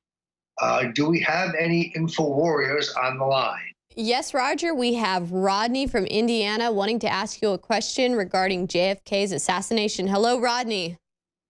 Hi, Mr. Stone. It's an honor to talk to you. Thank you very much, sir. What's on your mind, Rodney? Well, I've always wanted to talk to someone about this. When I read your book about Johnson, the JFK assassination, your book was probably the first one that I ever read that was almost identical to the story my father told me, or actually he told my mother. He was a motorcycle cop in the parade, and he was at Johnson's car, and he always said that the Secret Service were on top of Johnson before the shots were fired. I remember going to Dealey Plaza when I was about 4 years old, my mom pointing at the school book depository saying, now that's where they say the shots come from, and Mom pointing at the grassy knoll and saying, that's where your dad said the shots were going to come from. In fact, he was going to testify in front of the House Committee on Assassinations, but he passed away before he could, fast-acting cancer like several other witnesses. So I just wanted to say I really enjoy all your books, and I want to say you had the story exactly right. Oh, that's very kind of you. There are, of course, famous photographs and I believe video of Johnson hitting the deck prior to the first bullet being fired. And of course, Rufus Youngblood the agent testifies to the Warren Commission, saying that he heard the shot and pushed Johnson to the floor. After Johnson's death, Youngblood recants and said, well, I said that because the President of the United States ordered me to. That's the kind of detail you will find in The Man Who Killed Kennedy, the case against LBJ, which I use fingerprint evidence, eyewitness evidence, and deep Texas politics to make a compelling case that Lyndon Johnson had the motive, means, and opportunity to kill JFK. That book was the second largest selling book at the 50th anniversary of the John F. Kennedy assassination, second only to Bill O'Reilly, which is entirely understandable because I don't own my own network, as he essentially once did. You're right here at the War Room. Help us out, but stay here to find the stunning truth about what's going on around Donald Trump, and we'll take a few more of your calls right here at the War Room. If you haven't been to the store today, amazing savings for patriots who want to help us stay on the cutting edge of the revolution. We are InfoWars. We're the site that General Kelly wants to keep out of the White House. Welcome back. I'm your host, Roger Stone, where generally I share duties with the extraordinarily well-dressed Owen Schroyer here almost every weekday, bringing you the most comprehensive and kind of breaking news from the front of the war to stop the globalists and others from co-opting the presidency of Donald J. Trump, and this, the last best hope for the survival of not only our beloved United States, but indeed our free world. So I want to take in as many questions today as I possibly can, because I watched the masterful Alex Jones do it the other day, and it really is, it's vibrant when that dialogue gets going. So let's go to the phones.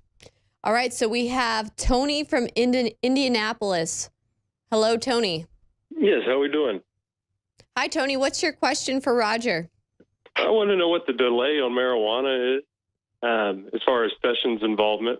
And is that going to be something that, you know, Trump's shown support for that?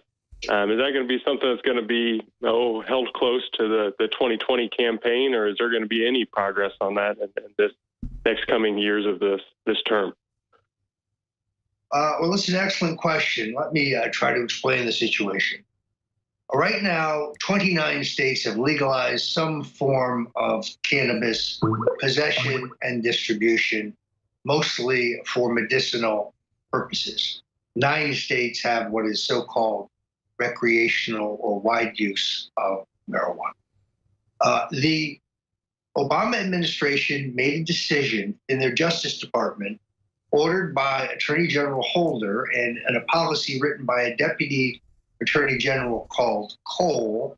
So the famous Cole memo essentially orders the feds to stand down where there's a discrepancy between federal law and state law. And then under that decision, a legal, state-regulated, fully taxed marijuana industry has grown up at the state level. Millions of Americans are using it for medicinal purposes. Veterans are using it for PTSD. And it is one of the few good decisions that I agree with from the Obama administration. Now, Sessions and his sidekick Rosenstein, egged on by General Kelly and the FBI director, have all secretly planned an attempt to roll back the clock. Since 2014, there has been an amendment, the Rohrabacher Amendment, named for my friend and former YAF compatriot, Dana Rohrabacher, that would prohibit the Department of Justice from using federal funds for a crackdown on medicinal marijuana. Out of the blue, after intense lobbying by Attorney General Sessions, the House Rules Committee announced only weeks ago that they would not allow the amendment to be attached. This was a potential calamity until, at the very last minute, working with the United States Cannabis Coalition, when the emergency appropriation deal was made between President Trump and Senator Schumer and Congresswoman Pelosi, the Rohrabacher Amendment was, with the support of the president and of Schumer, attached to that legislation, meaning medicinal marijuana is safe until December. Caught me in another Marco Rubio moment there. So what we don't know is, I do know that the president has not changed his views. He said that he supports states' rights when it came to the legalization of marijuana, and that he was particularly supportive of medicinal.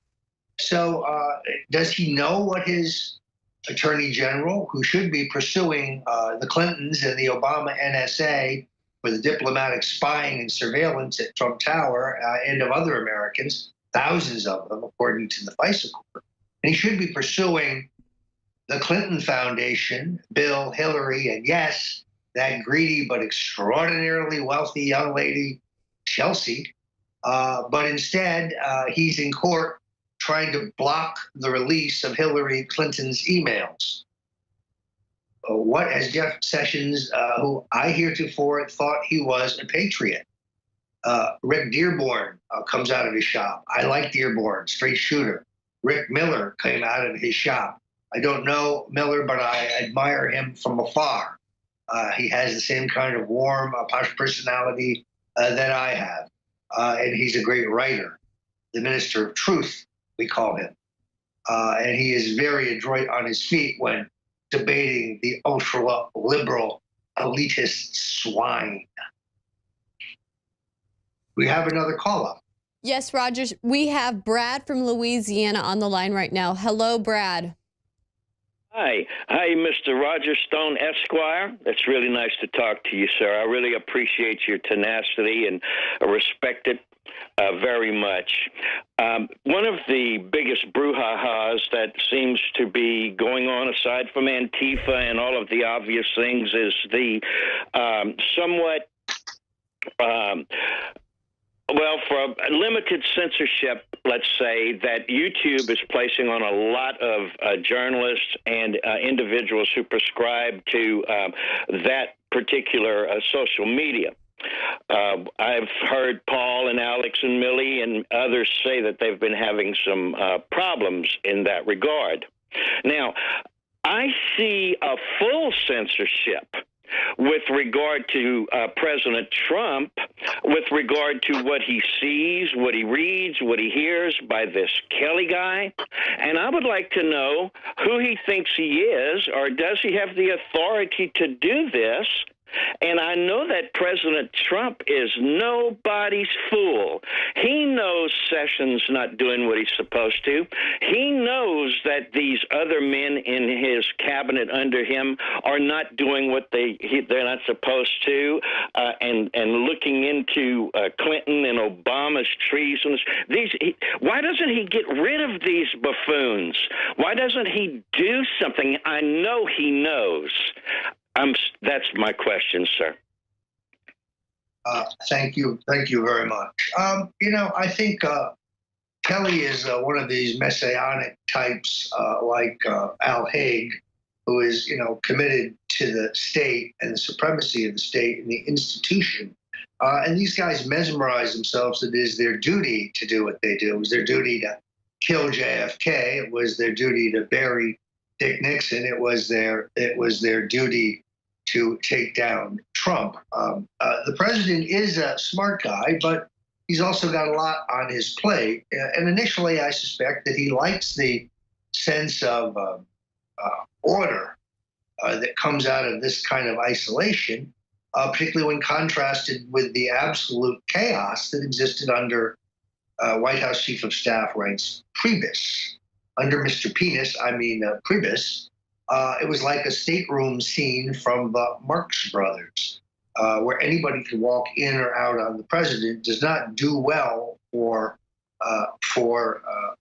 governing, I must tell you. So we have to make sure the president is not isolated, and that's very difficult. There are a few people that he speaks to who will tell him the truth, but the globalists have him captured, and they have made it difficult for old friends and associates and other outside advisors to get to him. Fortunately for us, the president is inquisitive, and he hits the phones himself. Jake, next time we get together, I want to see you in navy blue. No more light colors for television. The navy blue connotes. All right, Roger, sounds good. Got it. We can zoom you ahead of Owen Schroyer if you listen to me. I'll take your advice. Well, Roger, we do have another caller if you're up for one. Bruce from Iowa. Absolutely. I'm prepared to keep going for that. Hello, Bruce. Yes. Hi.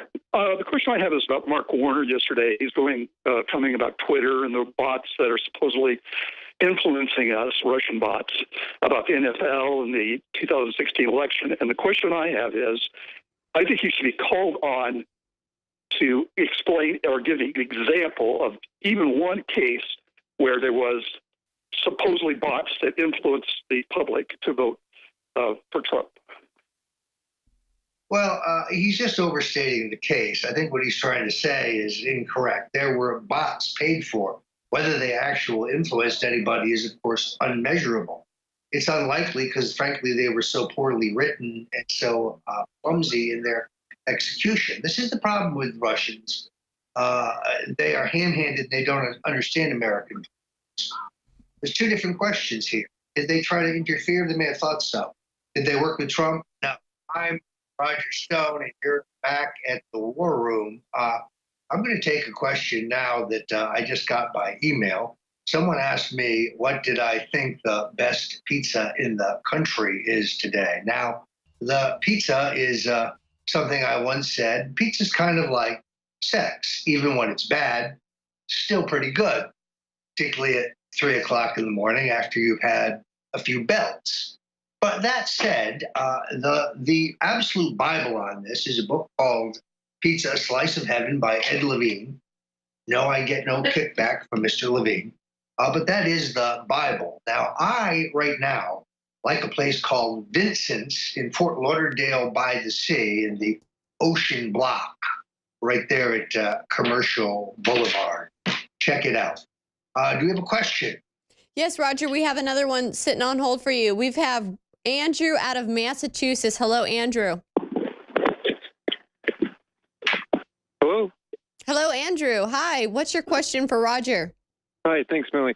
My question for Roger is regarding DACA. I'm a small business owner from Massachusetts in the service sector, and something that's like really altered business in the last 5 years since I started that I've been able to see is a lot of our competitors in the service sector utilize illegal labor.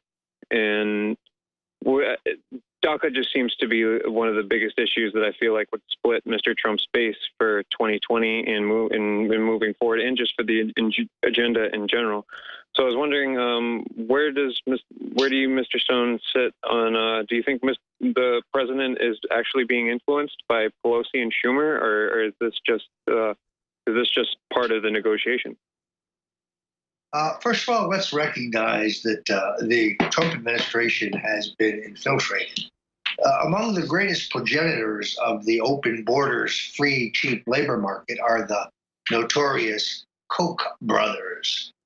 They're libertarians and conservatives until it comes, of course, to their pocket. And they and their close allies in the U.S. Chamber of Commerce, like those illegals who can be hired under the table or hired for pennies. And they have inserted their man, Mark Short, who comes out of the Americans for Prosperity, appears to be eclipsing Stephen Miller as the in-house issues man for the president, policy development, pardon me. It appears that in a power move, Kelly has taken policy away from the reliable Miller. This is bad news indeed. Definitely, Roger. Do you want to go ahead and take another one? Sure, absolutely. All right, just one more. We have Jordan from Florida. Hi, Millie. Hi, Mr. Stone. Great to see both of you joining the InfoWars team. I love all the expansion that's been going on and will continue. I'm a first-time caller, long-time listener since '96, and I'm a 21-year Army combat veteran. And my question for you, Mr. Stone, is where do you see the midterm elections going? Do you think that President Trump, my commander-in-chief, is going to move his chess pieces in advance to try and... We've got 40 seconds, so let me try to answer your question. It's essential that the president run against the Republicans and the Democrats. He must run against the two-party duopoly. He must take on the people that Roy Moore defeated in Louisiana last week.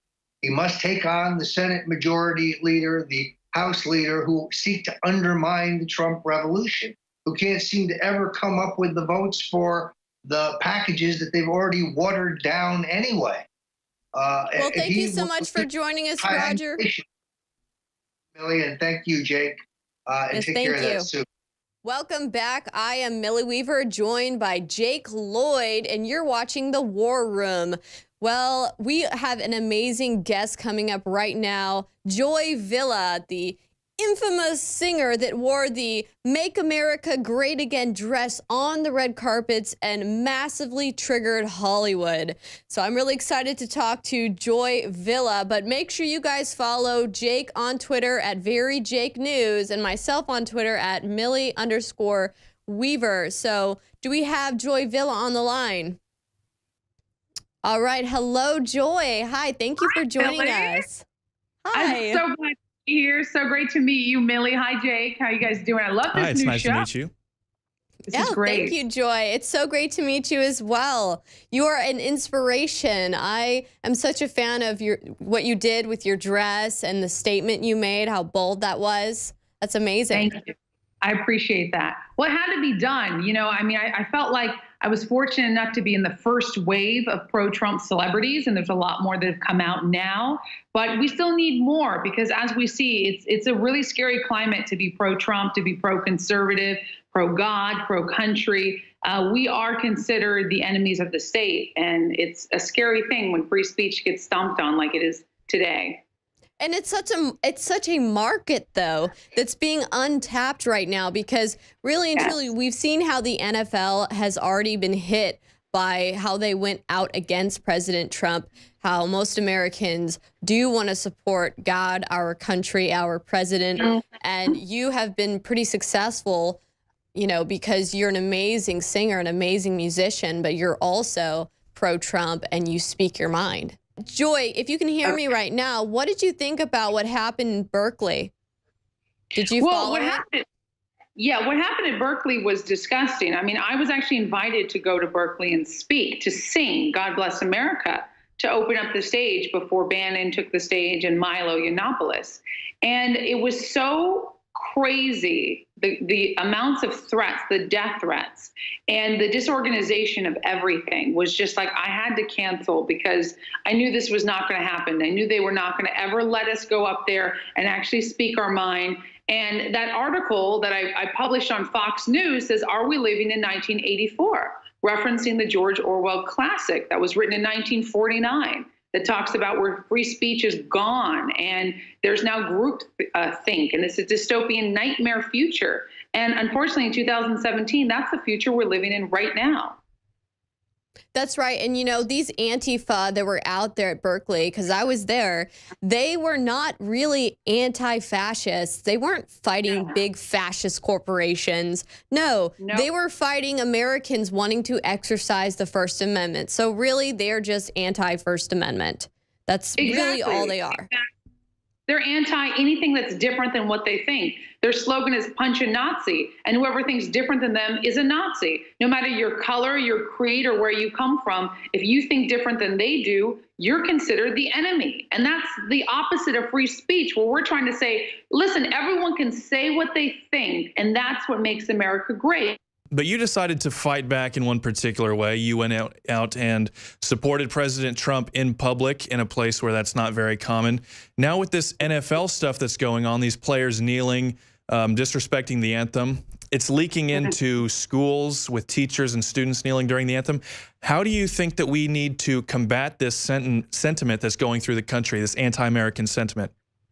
That's a good question. I can say it's absolutely disgusting, this anti-America sentiment. And, you know, honestly, I want to read you something I just found out. I just called DirecTV. I asked them about their NFL package. It's $278, or there's a $378 package, right? Now, there have been 250,000 cancellations thus far, which is almost a loss of $100 million. Wow. So they've lost so many people because of all those cancellations. I would say that's how we fight back. We simply take away our money, we take away our attention, and we stop giving them our money, our views, and our integrity, and our thoughts, and our attention. That's the only way to fight it back. That's right. Say, vote no. with your wallet. Vote with your wallet, because that is where you're going to hurt them the most. They will listen to when their money starts disappearing. You know, they're going to look at their bank and they're going to scream. But the real truth here is that, do we really want to spend all our time watching these sports, these movies, this music? I know it's entertainment. I know we like to do it, but do you realize that it is a distraction from what we should be paying attention to, which are the policies, the politics, the laws that are being implemented in our nation? Yes. And that's the thing is so many young Americans, you know, if they don't watch InfoWars, they're not getting the real news. They're just listening to the regurgitation and the echo chamber of what their teachers and the people around them are saying. And they're all talking bad about America, about the president, about anything that's, you know, freedom related. So America has become a dirty word to them. They think they should be filled with guilt, white guilt, or, you know, oh, it's all about slavery, and oh no, you know, we have to pity people of color because we were so abusive to them. They're taught this ridiculous stuff when I'm saying, no, you need to empower yourself. You need to take back your power, no matter what color or creed you are. You need to realize that we can make America great again, but that is through unity, and that is through sacrifice of individuality and joining together and saying, let's look at and focus on the message. But they just want to tear us down, and they're listening to people who completely hate American values. And unfortunately, that's what will tear us down than anything else. Any other enemy, it will be the dissolution of people who want to join together. It will be the breaking up of unity. So that's what we're fighting against right now. That's what InfoWars is fighting against.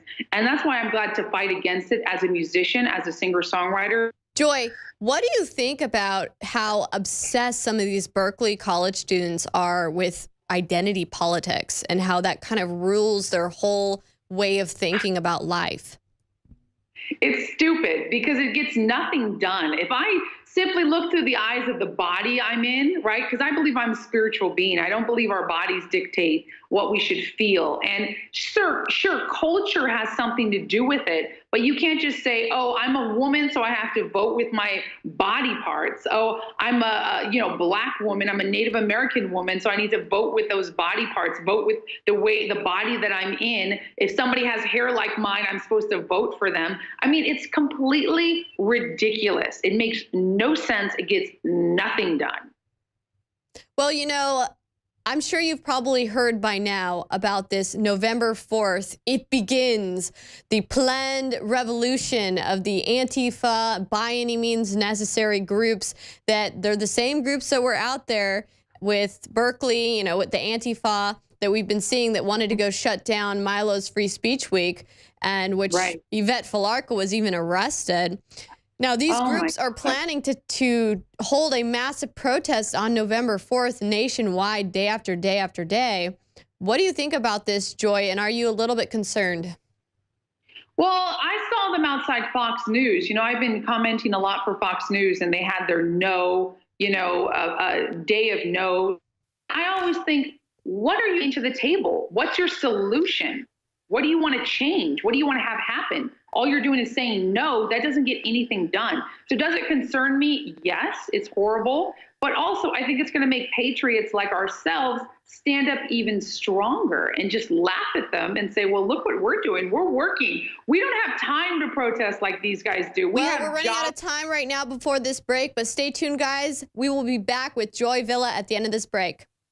Welcome back. We have had the pleasure of talking with Joy Villa, who we still have on the line, and we're going to continue talking to her. The beautiful, controversial singer that wore the Make America Great Again dress. But first, I want to remind you guys to please visit our store to support our operation. We are listener funded. You guys are the reason that we exist and that we are doing what we're doing. So make sure you guys go and get 50% off of Mineral Fusion, the vitamin Mineral Fusion. It tastes really good. We have 50% off of Caveman as well. Such great deals, 50% off, guys. So make sure you check out those deals. We also have 35% off of our popular Brain Force formula. So make sure you guys use the checkout code SUPERCHARGED to get that amazing deal. So let's go ahead back and talk to Joy Villa, the amazing, beautiful singer. Joy, well, thank you for joining us, Joy. So I wanted to ask you, you had some really good points about 1984 and the problem with these groups, these thugs, Antifa, going out and trying to censor free speech. Have you had any run-ins personally with them yet? Yes, I have actually. I was at a March for Trump in March of this year, and there was Antifa there. They were opposing us speaking. We were walking through Washington, D.C. with Trump shirts and Trump flags and the pro-America. We were singing God Bless America all together. But I can tell you there was about 6 to 8 Antifa guys, and they just started attacking our group. I was protected. There were some big military guys, but they beat up an old lady. They pushed her on the ground, and she broke her glasses, and she hurt her nose, and she was bleeding on her right side. So they're just nasty, nasty people. That's what these guys do. They beat up old ladies, men in wheelchairs. They threw urine on me at UC Berkeley. They just do the most despicable things, and they don't think twice about it. Because remember, if in their minds, their cult-like minds, if they think that you're a Nazi, well, it's 100% fair game. The gloves are off, and they feel like they can kill you, and it would be justified. Exactly. They can justify it. And that's what they'll say. They'll say, well, sometimes violence is justified. When people are thinking of doing the wrong thing, violence is justified. Excuse me, that's already thought control and thought police. It's not about what you think, it's about what you do. So until I actually do something to you, there is no violence that's justified. I could be thinking all day, I'm going to eat that cake. But until I eat that cake, my body won't put on the weight. So thoughts are not the same as actions. But they like to say that. They call words violence. They believe that voicing opinions different to theirs are violence. They believe that if you use the wrong pronouns, that's an act of violence. They believe that merely thinking that you just not even thinking of doing something different. They don't even need to go that far. But if you merely disagree with them in any way, then that's an act of violence, and that justifies a retaliation. Because as much as they talk about diversity of skin color, diversity of dissent, anything like that, LGBT stuff, as much as they talk about that, the one thing they lack is intellectual diversity. They do not allow opposing thoughts within their camp. No, they don't. And they don't want to. They don't really want unity. They don't really want a discussion. They don't want us to join together. They just want to be right. And that if you are opposed to them, you're wrong. And it's the worst kind of atmosphere for our youth to be going to school in. And it's happening all across campuses, especially in California at Berkeley University, which was supposed to be the bastion of free speech. It's ridiculous. We have professors engaging in this behavior. We have professors out there leading the march, members of Antifa and BAM, all sitting there conspiring how they're going to shut down Milo's free speech event. Now, Joy, I do have a question for you, because I know that you as a musician, you've probably tried going to Hollywood and trying networking and getting in with the in crowd. Have you had any experiences with other cults? And I'm talking about the dark occults like Illuminati or OTO or some of these more fringe occult groups that are rampant in Hollywood? I would say I haven't outright had any sort of, been in touch with Illuminati, but does it exist? Absolutely. I mean, we know there's probably like 12 men in the upper echelon who control the universe, who control the world. Oh, thank you so much. I'm glad I'm back. It's funny, I'm talking about Illuminati and it cuts out. What a coincidence. How convenient. It is a coincidence. I'm telling you guys, only when I'm on InfoWars does Skype cut out. So I'm switching to Zoom.us, which is much, much easier to use. It doesn't cut out. Maybe it's not controlled by the globalist media, establishment like Skype, I think. I think Skype just recently got bought by Microsoft too, which is interesting. Oh, yeah. You already know it's tanking. Once Microsoft buys you, you're on the outs. There's nothing good from Microsoft. But I would say that Illuminati does exist within Hollywood. There's definitely a lot of control. There's lots of mind games. There's lots of preying on the weak, the disenfranchised. There's a lot of pedophilia. It's a horrible place to grow up. I didn't grow up there, luckily, but it's a horrible place for anybody who's already weakened or who doesn't have, parents. Like I have really good, strong parents. If you don't have faith in Jesus Christ or, any sort of faith or community to hold on to, you can get lost and lost fast. And we've seen that a lot. And I've seen people die of drug overdoses and just be told they're not pretty enough, so they starve themselves to death. It's horrible out there. So you have to fight for righteousness. You have to fight for free speech. Otherwise, people who can't or who are told not they can't won't. Exactly. And I've seen some similarities between people that are in these weird Antifa cults and how their mindset is and how unquestioning they are of their leaders and how they won't even engage in conversation with you with also the groups of Scientology, because I looked a lot into Scientology because they are in Hollywood, and boy, you don't want to get on their bad side because they will gang stalk you to death. They are a vicious cult. So I'm seeing some similarities in cult-like behavior. So I'm wondering where the overlap might be with Hollywood and some of their cults mixed with this Antifa, because they're so rampant in California in general. Well, I wouldn't say Scientology is a part of that. It's funny because actually people who talk bad about Trump also talk bad about Scientology. I've studied Scientology myself and have many friends who are Scientologists. So that's one of the other groups that has been told is a cult. You know, people will say that that's a cult, but the real cults, you don't know their name. You don't know who they are. So the fact that the mainstream media will attack certain groups, you already know if the mainstream media is attacking them, they're not as bad as you think, and they're probably fine. It's the people who are behind the scenes. You won't know their name. You won't know who they are. That they're controlling the music industry. Stay tuned, guys. We're running out of time. We will be back after this short break. Welcome back. I'm Millie Weaver with Jake Lloyd, and we have been joined with Joy Villa, the beautiful singer that wore the Make America Great Again dress on the red carpet and triggered the heck out of the Hollywood elites. Well, Joy, if you're still on the line with us, do you have any final thoughts on the Berkeley Antifa and their November 4th planned revolution? They're going to go down. I'm going to tell you, Trump supporters, all of us who are Trump supporters are nice people. So if you start messing with us, you're poking a sleeping bear. There's something wrong with you if you don't like us. So you're... Well, her feed is cutting out again, guys. Just make sure you follow Joy at Joy_Villa. Thank you so much, Joy, for joining us. I'm sorry that we've had connection problems. Thank you, guys. That's all right. Okay, Love you thank guys. you. Fight a good fight. Bye. Bye. Thank you, Joy. Well, that just is how it goes, Jake. I guess sometimes we have feed problems with Skype, but it does seem to be that it's a little bit too weird, the timing on some of that. A little bit too convenient. A little bit too convenient indeed. Tisk, tisk, Skype. Okay. Well, anyway, speaking of making America great again, one of the things that we need in order to make America great again is we need to bring back manufacturing.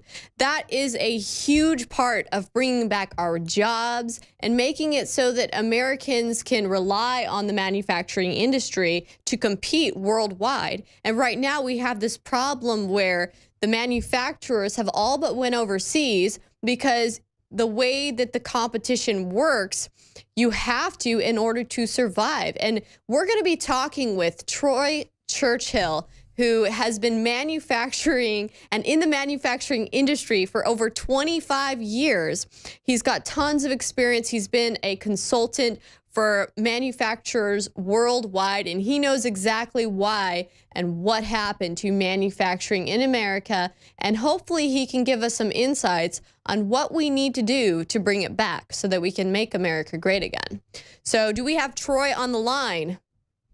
Hey, Millie. Hey, Troy. Thank you for joining us. My pleasure. Good to see you guys. Good to see you, Troy. So do you want to tell the listeners a little bit about yourself, some of the companies that you've created and your experience in manufacturing? Yeah, I'll keep it short, but I've been making skateboards, snowboards, machinery for, well, since about 1991 to something like that. And we've had anywhere from, myself solely to up to 100 people working for us from time to time throughout the years. Today, we're down to just a few, and we mostly manufacture specialty machinery for factories that are producing things. And other than some U.S. government contracts, most of the machinery that we manufacture is for overseas factories, and it's very short production runs that usually get copied and taken over by, a much more affordable labor rate on building stuff. We just don't have the infrastructure anymore to manufacture what we do, at least not on the smaller manufacturing scale. Some of the bigger corporations might still have some power and some leverage, but on a small scale, we're not making nearly as much as we could be in this country. So I was having a conversation in Berkeley the other day with some of these anti-fascists, and I was trying to explain to them how in manufacturing nowadays, we have this problem where it's more efficient to go ahead and hire people overseas and move your companies overseas than keep the businesses in America.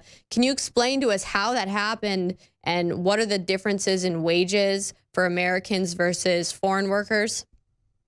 Yeah, there's a big difference in wages. Of course, we're one of the higher wage countries to pay out for at least machine and mechanical labor where we need to make something. We need some repetition type work. So Mexico, of course, is sort of the step over for companies trying to stay local and not get into the transportation issues that you might have with further countries like Asia, China, things like that. The differences are huge. Here, we have a lot of regulations and insurance issues that we need to take care of. So in Mexico, for instance, maybe I'll pay about $1.50 an hour would be like an average wage for, say, a factory worker in Baja area, say Tijuana or local areas, Mexicali. So that's $1.50 an hour? Yeah, that's about, average. And it can be a little bit lower and it can be a little bit higher. But if you're an American company going to Mexico, then you really do need to keep, I guess, the economy down there. You got to keep it kind of balanced. You can't just take and come down and pay. Well, we pay $17, $20 an hour here. Paying $5 an hour in Mexico would be great. We save a lot of money, but then that ruins the local economy. The government frowns on it, and they kind of mandate that we keep our labor rates as a U.S. company low so that the local manufacturing that's going on down there for the Mexican people, they can, of course, afford to pay their people and not get gouged out by American companies that are taking advantage of it. So basically, in Mexico, they have a maximum wage so that American companies, when they go there, they can't try to pay more than Mexican companies are paying. But whereas in America, we have minimum wage requirements, which, make it harder for manufacturers that are staying in America to compete with these guys that are going, across the border to manufacture. Yeah, and that's good for us because then we don't, as an American company, we're not expected to pay more. I guess would be a nice offset to that. So it's an interesting twist. We manufactured one specific product is skateboards. Of course, it's a laminated wood product. Most of the wood is indigenous to New England states, Canada.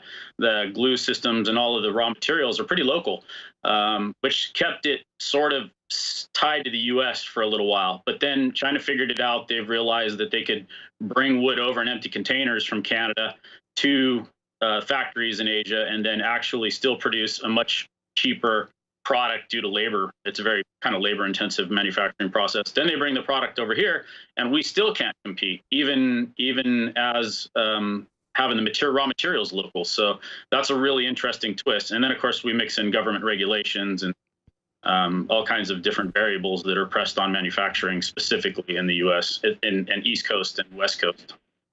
So now we've heard that Trump has talked a lot about creating tariffs, making it so that these companies that want to move overseas, that then when they ship their products back, so people shipping from China, people shipping from Mexico that are manufacturing there with that labor, those people would have to pay a tariff or a tax in order to kind of balance out the market so that American businesses aren't hit with such a tough competition. Do you think that that is going to fix the problem, or what's your solution in this?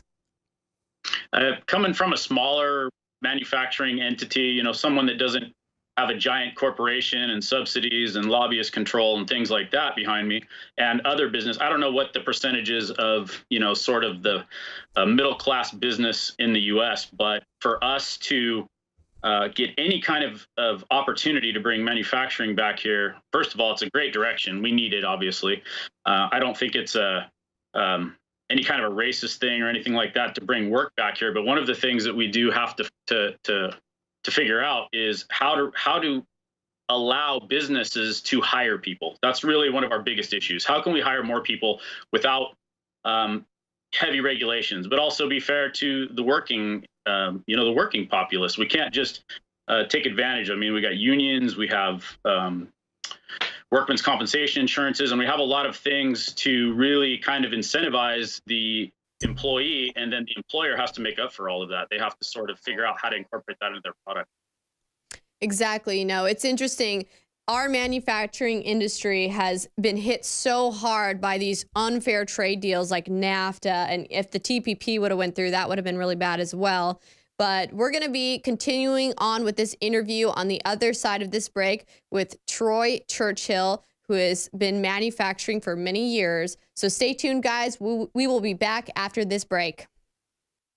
Welcome back. I'm Millie Weaver with Jake Lloyd, and you're watching The War Room. We are filling in for Owen Schroyer, and we are talking about making America great again, MAGA, and what that really means. And one of the things that we need to discuss when talking about making America great again is manufacturing, because a lot of our manufacturing is moving out of the country if it already hasn't yet. So we have Troy Churchill on the line with us, who has been manufacturing for many years, and Troy is giving us an insight into the manufacturing industry in the U.S. Now, Troy, I'm hoping that you can kind of give us a little bit of background as to what you witnessed. You saw this manufacturing boom in our economy where we had all this manufacturing, and then it just all got sucked out. How did that happen? Can you tell us about it? Those of us who weren't around for it, please explain it to the millennials who didn't experience it firsthand. Yeah, it's funny. I mean, so few people grow up in factories anymore, and it used to be a way of life for a lot of people. But we ran into it with just regulations. You make something and people buy it, and then you make more, and hopefully they buy more. And pretty soon, maybe if you're lucky, you have a large scale production, and everything's going along great.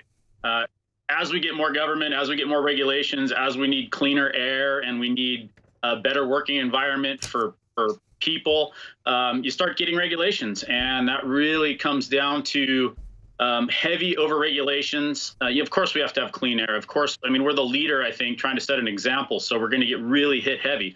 But then the byproduct of that is we lose our production here.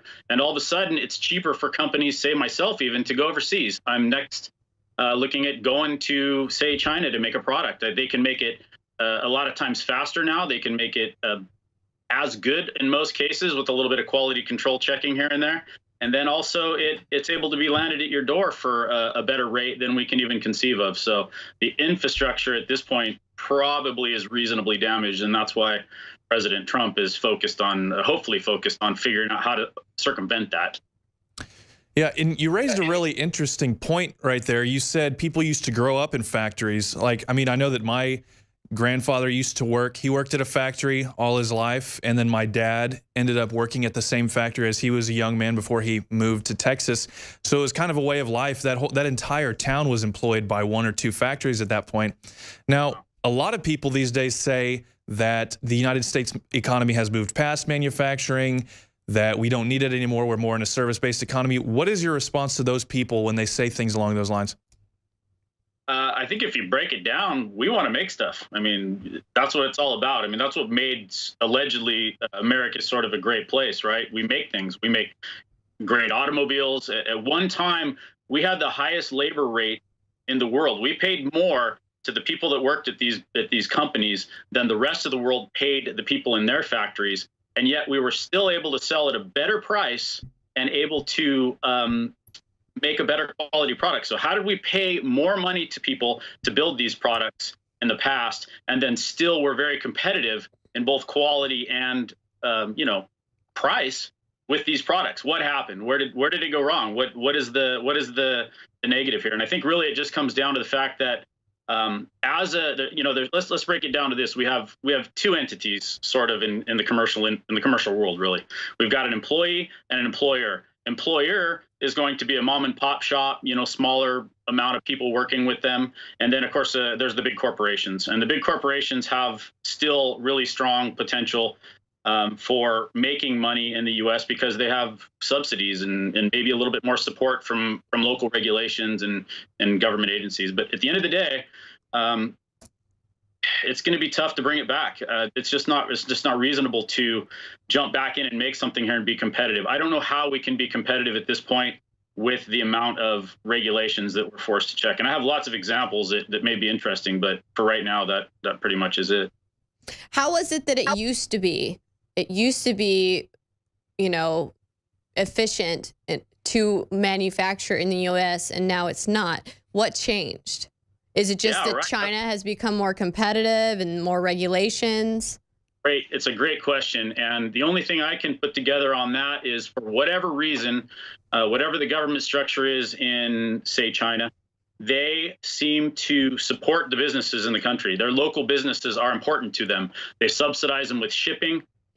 We all know this, right? You go on eBay, you buy a cell phone case for 99 cents, and somehow it gets to you with free shipping included at 99 cents.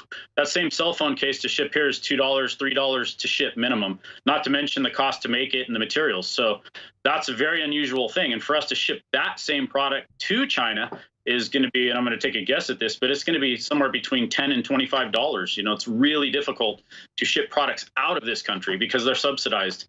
And that's a very interesting thing to look into, is how they subsidize shipping. That's very difficult for us to compete against. And now with the online communities there, do people really care if it comes from the USA or not? You know, you go on Amazon and you know, it doesn't really tell you maybe necessarily where it comes from. So, yeah. And here's what's concerning with that. Okay, say we decide, all right, manufacturing is no longer needed in the U.S., which I don't agree with this. I'm just saying hypothetically. And we get rid of our manufacturing. We move a lot of our production out overseas to other countries. What happens if, let's say, a global arrangement is made where you have all of these other countries deciding in a United Nations type fashion to kind of all come together under a global government and decide that they're going to start putting sanctions on nations that want to remain sovereign, like the United States. You know, it's important for the United States to be sovereign, to have its independence, to be self-sufficient. If we're going to claim that we're a sovereign nation, well, are we really a sovereign nation if we're held hostage to having our manufacturing, our supply of goods overseas? I mean, China, for example, ChemChina, which is owned by the People's Republic of China, owns Syngenta, which is a chemical company, okay? And this chemical company owns a large percentage of the herbicides that we spray on our crops. And they even have been looking at and have recently bought out Monsanto.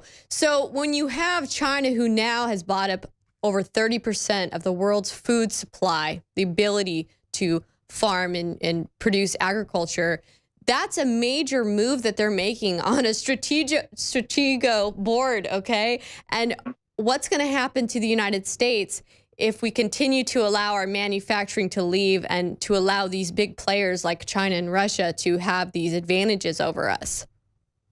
It's a great question. What if the door gets closed, right? What if there's a sanction where they shut the door? China no longer can import products. I think it's going to have a devastating effect both ways. They're going to have a difficult time not having the U.S. as a vendor, and we're going to have a difficult time trying to compete with a product that we can't make, or that maybe we lost the manufacturing skill to make. I don't know if people want to work in factories anymore. It's kind of a dull, boring job. It's very repetitive. It's unrewarding. You know, as we get more attention deficit and we get more media that attracts our attention and things to do, maybe we can't focus on remedial work anymore. And maybe it is for the better that it went overseas. But China's going to run into the same problem we are. In fact, their labor rates, from what I understand, are even higher than Mexico now, which when we started working in Mexico, China was maybe a third of what we were paying in Mexico. And now they're, I think, about double. Labor and what would keep China from deciding they're all of a sudden going to hike their labor rates and make it so that American businesses then go out of business, so that then they could only sell their products through Chinese businesses? Once they know that all our manufacturing is in their country, what's to say they're not going to pull the rug out from underneath American businessmen as well? Yeah, I suppose it, you know, depending on the scale that intention would exist, it's a real possibility. What are we going to do when we can't make a metal part or an injection molded part because we've lost all the machinery? I mean, China's gulped up a ton of machinery. Here in Southern California, we used to have a very large military leftover machinery.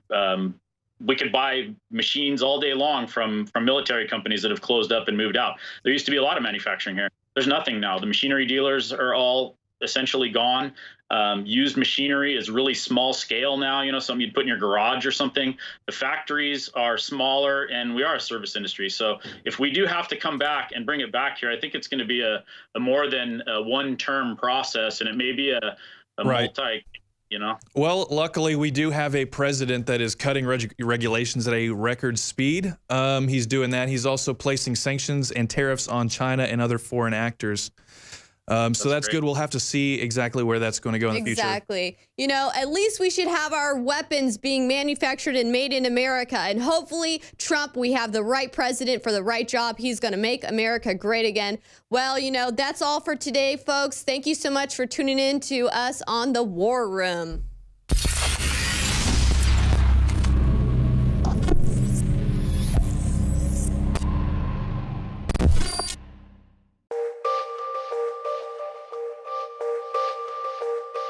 I've got a very simple sales strategy. It's develop and sell products that I personally use for my family at affordable prices, because I want you to get great results, and I want you to come back and keep buying the product, because I follow the golden rule: treat others as you want to be treated. Now, we have developed True Whey protein for one of the top developers in the country, private labeled it at an affordable price that is delicious.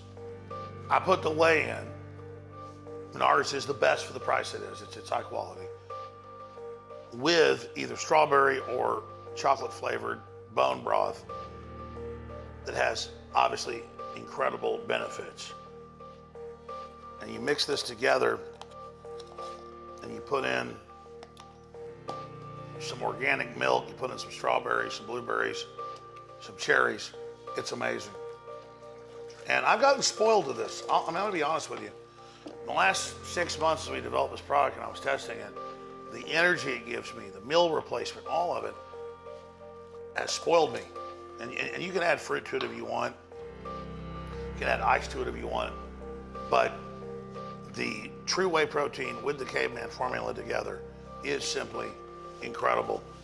And it's something that supports our broadcast, so you can't lose. But I want people to experience what concentrated bone broth does with chaga, mushroom, and with the turmeric, and with the bee pollen, and then with the high quality whey together. It's amazing.